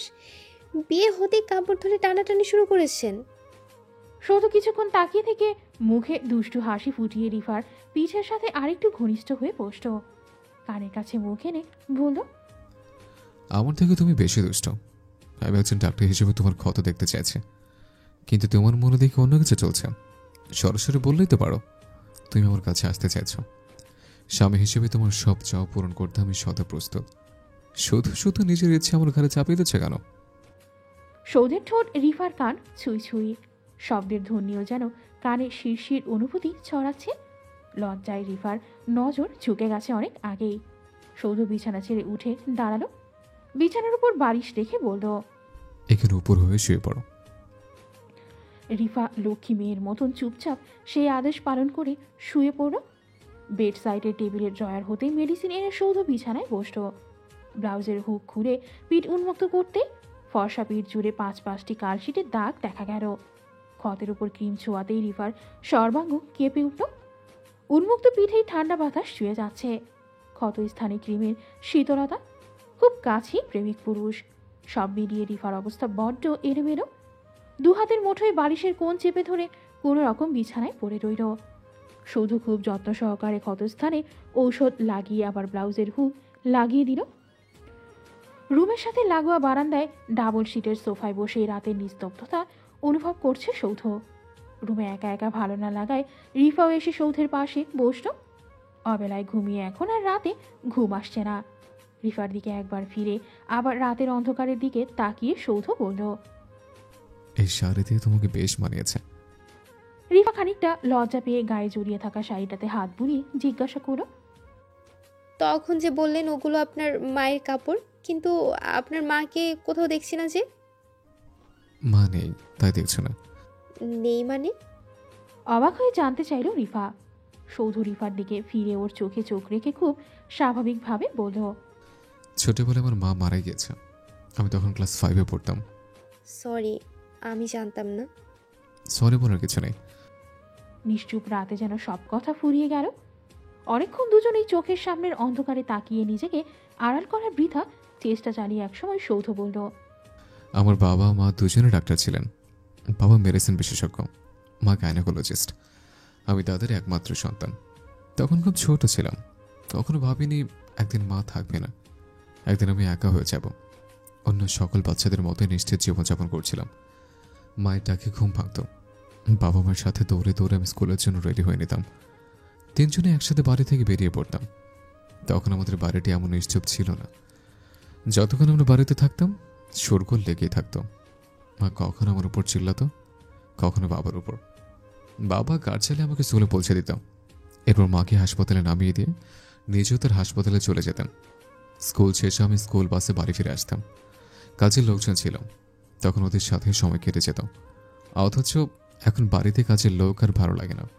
মা বাবা একসাথে আসতো সন্ধ্যার দিকে। আমি ততক্ষণে ভাত ঘুম দিয়ে বাগানে খেলাধুলা করতে ব্যস্ত। মা এসে জোর করে খেলা বন্ধ না করা পর্যন্ত আমাকে কেউ থামাতে পারত না। খুবই দুষ্ট ছিলাম। কথার মাঝে রিফা আপন মনে বলে উঠল, এখনো দুষ্ট আছেন। সৌধ মুচকি হেসে বলল, দুষ্টমি করা শুরুই তো করলাম না, তার আগে এই কথা বলছ? ছোটবেলায় যা দুষ্টমি করতাম সেসব দেখলে না জানি আরো কি বলতে। আবার সারাদিন দুষ্টমি করেই কাটতাম। সন্ধ্যার দিকে অনেক বকাবকি করে মা আমাকে পড়তে বসাত। রাতে একসাথে ডিনার করে আমি কত নিশ্চিতভাবে ঘুমিয়ে পড়তাম। মা চলে যাওয়ার পর বহুদিন আমি ঠিকমতো ঘুমাতেই পারিনি। কি হয়েছিল? তখন খেলাধুলা দুষ্টমি নিয়ে ব্যস্ত ছিলাম। কোথাও কোনো সমস্যা হচ্ছে কিনা সেসব খেয়াল করার বয়স আমার হয়নি তখনও। একদিন হঠাৎ স্কুল থেকে ফিরে এসে শুনি হাসপাতালে যেতে হবে, কারণ মা হাসপাতালে ভর্তি। কাজের লোকের সাথে হাসপাতালে গেলাম। হাসপাতাল আমার কাছে ভীতিকর কোনো স্থান ছিল না। বাবা মা দুজনে ডাক্তার হওয়ার সুবাদে প্রায়শই যাতায়াত ছিল। কিন্তু সেদিন সবার মুখে কেমন আতঙ্ক বিরাজ করছিল। হাসপাতালে গিয়ে শুনলাম মা ব্রেন স্ট্রোক করেছে, আইসিইউতে আছেন। অচেতন অবস্থায় আইসিইউতে ভর্তি করানো হয়েছিল। সেই জ্ঞান আর ফেরেনি। একবার কথা বলে সুযোগও পাইনি আমি। সকালে কার থেকে নেমে স্কুলে যাওয়ার সময় আমার কপালে যে মানুষটি চুমু দিয়েছিল, সে মানুষটি এইভাবে আমাকে ছেড়ে চলে যাবে আমি বুঝতেই পারিনি। যদি আগে থেকে জানতাম তাহলে মার সাথে কাটানোর প্রতিটা মুহূর্ত খুব মনোযোগ দিয়ে উপভোগ করতাম। সেই সকল স্মৃতি আগলে বেঁচে থাকলে হয়তো এতটা একা মনে হতো না। মায়ের মৃত্যুর বর্ণনার মতো কষ্টকর আলোচনা কখনো এভাবে করা হয়নি। মায়ের মৃত্যুর পর আসলেই কারো সাথে ওইভাবে মন খুলে কথাই বলা হয়নি। এতদিন পর সৌধ টের পেরও মায়ের মৃত্যুতে পাওয়া সেই কষ্ট বুকের ভেতর আজও একই রকম রয়েছে। কথাগুলো বলতে গিয়ে গলা শুকিয়ে এসেছে। কখন যেন রিফা হাত বাড়িয়ে সৌধের হাতের ওপর হাত রেখেছে। সেদিকে খেয়াল হতেই সৌধ খানিকটা ভরসা পেল। দ্রুত নিজেকে ধাতস্থ করে বলল, হঠাৎ ব্রেন স্ট্রোকের কারণে তখন বুঝিনি। বড় হওয়ার পর আবার খুঁজতে শুরু করলাম। মায়ের হাই ব্লাড প্রেশার ছিল। হাসপাতালে একজন পেশেন্টের প্রেগন্যান্সিতে কিছু কমপ্লিকেশন নিয়েও ঝামেলা চলছিল। এর মাঝে মায়ের চাকরি ছাড়ার ব্যাপারে বাবা চাপ দিচ্ছিল। সব মিলিয়ে মা ভীষণ মানসিক চাপের মধ্যে দিয়ে যাচ্ছিলেন। অথচ আমাকে কখনো কিছু বুঝতেই দেননি। আমি নিজেও খেয়াল করিনি, নিজেকে নিয়েই ব্যস্ত ছিলাম। মায়ের চলে যাওয়ার পর বাবার ভীষণ অনুশোচনা হলো। নিজের থেকে নিজে পালিয়ে বাঁচতে কাজের মাঝে ডুব দিলেন। আমি একা পড়ে রইলাম কাজের লোকের কাছে। একসাথে মা বাবা দুজনের থেকে দূরে সরে যাওয়ায় মানসিকভাবে ভেঙে পড়েছিলাম। এরপর আমাকে বোর্ডিং স্কুলে ভর্তি করানো হলো। সেখানে থাকতে থাকতে একা থাকার অভ্যাস হয়ে গেছে। তখন থেকে একাই থাকছে, নিজেকে একাই সামলেছে। লোকে বলে কষ্ট নাকি ভাগাভাগি করলে কমে যায়, কিন্তু সৌধের 28 বছরের জীবনে কষ্ট ভাগাভাগির অভিজ্ঞতাই প্রথম। মায়ের মৃত্যুতে একটি ছোট প্রাণের কতখানি কষ্ট হয়েছে সেই ধারণা হয়তো অনেকেই করতে পেরেছিল, কিন্তু সৌধ নিজের ভাঙাচোরায় প্রতিবিম্ব জন্মভ্রম্যকে আনতে অপারগ ছিল। সে নিজস্ব একটা জগতেই বসবাস করত, নিজের মতোই জীবনযাপন করত। বন্ধুদের সাথে আড্ডা দেওয়া কিংবা খেলাধুলা করার স্মৃতি নেই বললেই চলে। আজ বহু বছর পর রিফার সাথে কথা বলে মনে হচ্ছে কারো সাথে কষ্ট ভাগাভাগি করার মধ্যেই প্রশান্তি লুকিয়ে আছে। মনের কথা বলে ফেললেই বুকের ভেতরে হালকা লাগে, মনে হয় বুকের উপর থেকে ভারী কিছু নেমে গেল। সে স্বস্তি খুঁজতে খুঁজতে সৌধ একাকী জীবন বেছে নিয়েছিল। সেই স্বস্তি অবশেষে তার কাছে ধরা দিল। তবে সেই স্বস্তি মিলল রিফার সান্নিধ্যে। অথচ এই মেয়েটা কতদিন নিজে থেকে সৌধের পিছু ঘুরেছে সৌধ পাত্তা দেয়নি। এই খবর আগে জানলে প্রথম দিনই স্বস্তি ডাইনির হাত দুটো নিজের হাতে আবদ্ধ করে নিত। তবুও ভালো চিরতরে হারিয়ে ফেলেনি। বরং চিরদিনের জন্যই নিজের জীবনসঙ্গিনী রূপে পেয়েছে। সৃষ্টিকর্তা তাকে নিজেই সৌভাগ্য দান করেছেন। আধারেই হাত বাড়িয়ে সৌধ রিফার হাতের উপর হাত রাখল। হঠাৎ স্পর্শে রিফা চমকে উঠল। মন মস্তিষ্ক উভয় বলছে হাত ছাড়িয়ে নিতে। হঠকারিতা না করে রিফা কিছুটা সময় নিল। একসময় সে নিজে সৌধের পিছু নিয়েছিল। পথের ধারে পুকুর পাড়ে একাকী রাজকুমারকে দেখে যুবতী মনে বসন্তের দোলা লেগেছিল। রূপের ঝলকানিতে সাময়িক মোহে পড়ে আসতে যেতে সৌধের দিকে তাকাত, কিন্তু উদাসীন রাজকুমারের সেদিকে ধ্যান নেই। লুকিয়ে চুপিয়ে তার দিকে চেয়ে থাকা ধীরে ধীরে অভ্যাসে পরিণত হয়েছিল। এরপর টিউশনিটা হাতছাড়া হয়ে গেল।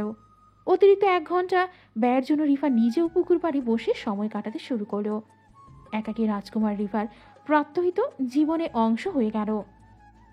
সাময়িক মোহ থেকেই সে রিফার হৃদয়ে জায়গা করে নিয়েছিল। ভালোবাসার প্রথম অনুভূতি রিফাকে অনেক দূর নিয়ে গিয়েছিল, অথচ সৌধ সেই খবরটুকু জানতই না। রিফার পরবর্তী আচরণ তার কাছে চেষ্টামি মনে হওয়া স্বাভাবিক। রিফা তার জীবনে জোর করে জায়গা করে নিতে যাচ্ছিল। সেদিন সৌধে থেকে শোনা কটু কথাগুলো রিফার অনুভূতিকে লাগাম পরানোর জন্য জরুরি ছিল। নিজের আচরণে রিফা নিজেই আজ লজ্জিত। পুরনো কথা ভেবে বর্তমান সময় নষ্ট করার মতো বোকামি রিফাকে মানায় না। বিয়ের পর আর কোনো পথ খোলা নেই। নিজেকে ধাতস্থ করে রিফা বলল, শুনুন। বলো। অন্ধকারে তাকিয়ে সৌধ জবাব দিল, মা হঠাৎ ওভাবে রিয়াক্ট করে বসবে আমি বুঝতে পারিনি। আপনিও মায়ের কথায় তাল মিলিয়ে এত কিছু না করলেও পারতেন। মা হয়তো আর 2-4টে মার দিত, খানিকক্ষণ বকে শান্ত হয়ে যেত। আপনি তাহলে তাল মিলিয়ে পরিস্থিতি আরও ঘোলা করে ফেলেছেন। তুমি কি বলতে চাইছো বুঝতে পারছি না। আজকের ঘটনা আমাকে দোষারোপ করতে চাইলে করতে পারো, আমি মাথা পেতে নেব। এভাবে জোর করে আপনার বিয়ে দিয়ে দিল, আপনার আফসোস হচ্ছে না? আফসোস হবে কেন? আর জোর করে বিয়ে দিয়েছে মানে? ঠিকভাবে মনে করে দেখো, আমাকে কেউ জোর করেনি, বরং আমি নিজে থেকে বিয়েতে মত দিয়েছে, বিয়ের যাবতীয় আয়োজন করেছে। বিয়েটা আপনি মন থেকে মেনে নিচ্ছেন? আমি ভেবেচিন্তে সারা জীবনের জন্য তোমার হাত ধরেছে। তাহলে ধরে নিন আজকেই আমাদের প্রথম আলাপ হয়েছে। পুরনো কথা ভুলে যান। আশ্চর্য, এমন সুন্দর মুহূর্ত ভুলে যাব কেন? আপনাকে অকারণ বিরক্ত করেছি, অযথা বকবক করেছি, আপনার বকা খেয়েছি। এগুলো সুন্দর মুহূর্ত? ভীষণ সুন্দর মুহূর্ত, মধুর স্মৃতি, আমি আজীবন মনে রাখবো। অন্ধকারে হাসতে হাসতে সৌধ জবাব দেয়। রাতের অন্ধকারে সৌধের মুখ দেখা যাচ্ছে না ভেবেই রিফার খুব আফসোস হলো। এই মানুষটা হাসতেও পারে, হাসলে তাকে কেমন দেখায়। ইস, দেখা হলো না। আপনার বাবা কোথায়? আছে, নিজের মতো। আপনার সাথে নেই কেন? কোথায় থাকেন উনি? মায়ের মৃত্যুর পর আমাদের দুজনের জীবন বদলে গেছে। মায়ের অকাল মৃত্যুর পেছনে বাবার কিছুটা হলে ভূমিকা আছে। সে অপরাধ বোধ থেকে উনি নিজেকে কাজে ব্যস্ত রাখতেন, এমনকি আমার থেকে দূরে থাকতেন। আমি নিজেও ঘরবন্দি থেকেছি অনেক দিন। এরপর বেঁচে থাকার জন্য যতটুকু প্রয়োজন ততটুকুই বাইরে যাতায়াত করতাম। ধীরে ধীরে আমাদের মাঝে আরও দূরত্ব বেড়েছে। একসময় বাবা কানাডার নাম করে হাসপাতালে কাজের অফার পেলেন, আমাকে সাথে নেওয়ার কথা বলেছিলেন, কিন্তু আমি তখন মেডিকেল স্টুডেন্ট। MBBS শেষ করার পর বাবা আবার যাওয়ার কথা তুলেছিল। আমি মানা করে দিয়েছি। মানা করার পরও তেমন একটা লাভ হয়নি, কারণ এখন পর্যন্ত কানাডায় সেটেলড হওয়ার কথা বলেই যাচ্ছেন। বৃদ্ধ বাবাকে একা বিদেশে ছেড়ে দেওয়া আপনার উচিত হয়নি, আপনিও চলে যেতে পারতেন। আমি চলে গেলে তোমার সাথে দেখা হতে কি করে? তখন আমার সাথে দেখা না হলে অন্য কারোর সাথে ঠিক দেখা হয়ে যেত। আমার সাথে দেখা হওয়ার পর থেকে তো আপনি ঝামেলায় জড়িয়ে যাচ্ছেন। তোমার সাথে দেখা হওয়ার পর থেকে আমার দীর্ঘদিন পুষে রাখা ঝামেলাগুলো বিদায় নিচ্ছে। নিজের লুকিয়ে রাখা কষ্টগুলো এতদিন কাউকে বলা হয়নি। আজকে তোমাকে বলে ভীষণ হালকা লাগছে। দুঃখের কথা কাউকে বলতে ইচ্ছে করে না। তুমি প্রথম যে আবার লুকানো ব্যথার কথা শুনলে। কিছুক্ষণ ভেবে আবার দ্রুত সৌধ বলল, সরি, তুমি দ্বিতীয়। তুমি বাদেও আরেকজন জানে। এতক্ষণে রিফার খুব ভালো লাগছিল, নিজেকে স্পেশাল একজন মনে হচ্ছিল। সৌধের একান্ত ব্যক্তিগত কথা শুধুমাত্র সেই জানে, কিন্তু এখন শুনছে আরেকজনও আছে। কে সেই ব্যক্তি জানার প্রবল আগ্রহ জাগছে। কে সে আরেকজন? রিফার প্রশ্নের বিপরীতে অনেকক্ষণ সৌধ কোনো জবাব দিল না। মুখ ফুসকে কথাটা বলে ফেলে নিজেই ফেসে গেছে। সৌধ যখন মনে মনে কথা গুছাচ্ছিল, রিফার সন্দেহ তরতরিয়ে বাড়ছে। এতক্ষণ কথা ঘোরাচ্ছিল না, এখন সে সেই ব্যক্তি জানতে চাইলে এমন নীরবতার কারণ কি? অন্ধকারে রিফা সৌধের দিকে ঘুরে বসল। সোজাসুজি তার দিকে তাকিয়ে আছে, অথচ সৌধ সামনের দিকে ফিরে কি যেন ভাবছে। মিনিট কয়েক বিরতির পর সৌধ ঘুরে বসল। রিফার দুহাত নিজের হাতে বন্দি করে সোজা রিফার চোখের দিকে তাকালো। রাত বেড়ে চলা এক রাত খানিকটা পূর্ব দিকে হেরেছে। চাঁদের আলোয় রিফার মুখটি আবছা দেখা যাচ্ছে। তার চোখে মুখে অগাধ প্রশ্ন, যার উত্তর কেবল সৌধের নিকট। সৌধ বলল, মেডিকেল কলেজে আমাদের ব্যাচে আমরা 30 জন স্টুডেন্ট ছিলাম। আমাদের সবার মধ্যে সবচেয়ে চঞ্চল ছিল লগ্ন, আর সবচেয়ে শান্ত ছিলাম আমি। বন্ধুদের সাথে আড্ডা হৈহুল্লোর লগ্নের জুড়ে নেই। নিজে যেমন হৈহুল্লোর করত, তেমনি আশেপাশের সবাইকে সাথে নিত। ক্লাসের সবাই লগ্ন বলতে পাগল। ওদের আড্ডার মাঝে আমি কখনো থাকতাম না। খুব প্রয়োজন ছাড়া আমাদের কথা হতো না। এই ব্যাপারটি লগ্নের পছন্দ ছিল না। সে আমার পেছনে পড়ে গেল। নিচে থেকে এসে কথা বলতো। আড্ডা আমাকে জোর করে নিয়ে গিয়ে বসিয়ে রাখত। আমি লাইব্রেরিতে গেলে সেও আমার সামনে চেয়ার টেনে বসে পড়ত। আমার শান্ত স্বভাব তার পছন্দ হয়ে গেল, আর আমার তার চঞ্চলতা।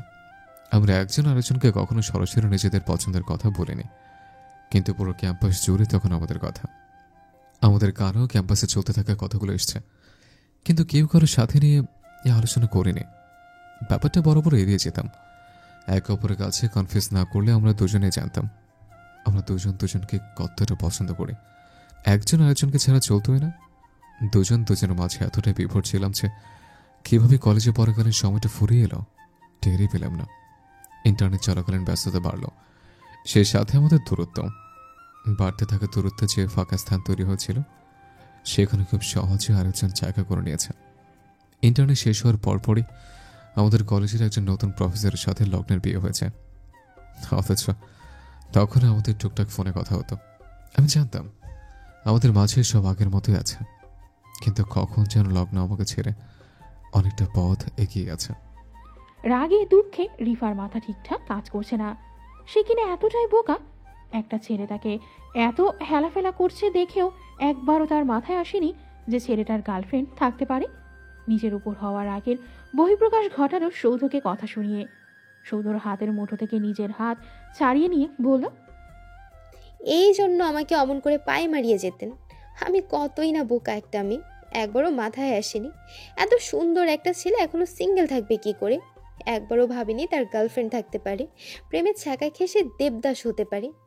ছি ছি, আমি কত বোকা। রিফার প্রতিক্রিয়া দেখেই সৌধ খুব মজা পেল। রাগের মাথায় মেয়েটা তাকে কমপ্লিমেন্ট দিয়ে বসে আছে।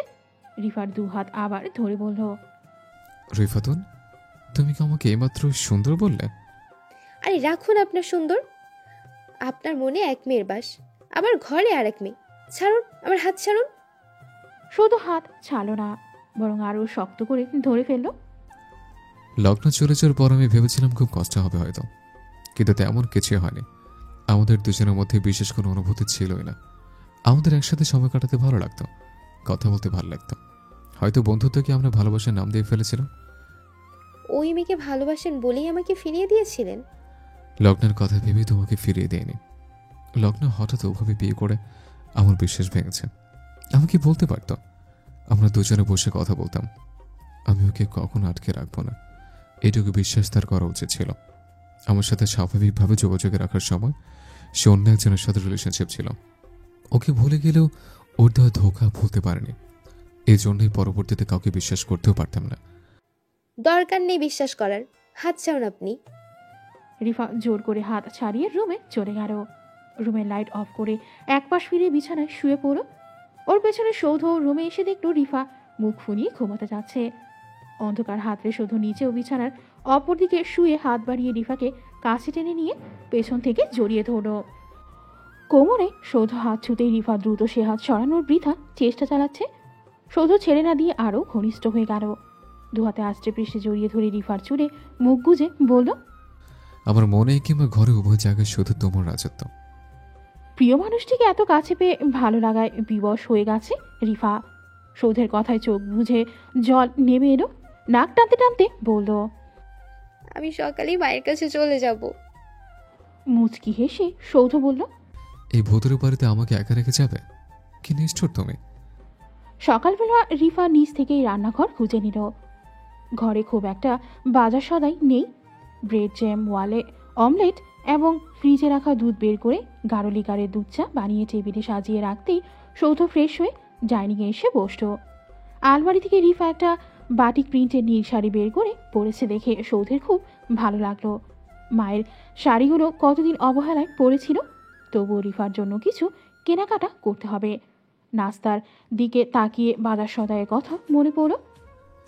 বেশিরভাগ সময় আমি বাইরে খেতাম, ঠিক ঘরে তেমন কিছু নেই। কি কি কিনতে হবে তুমি একটা লিস্ট করে ফেলো।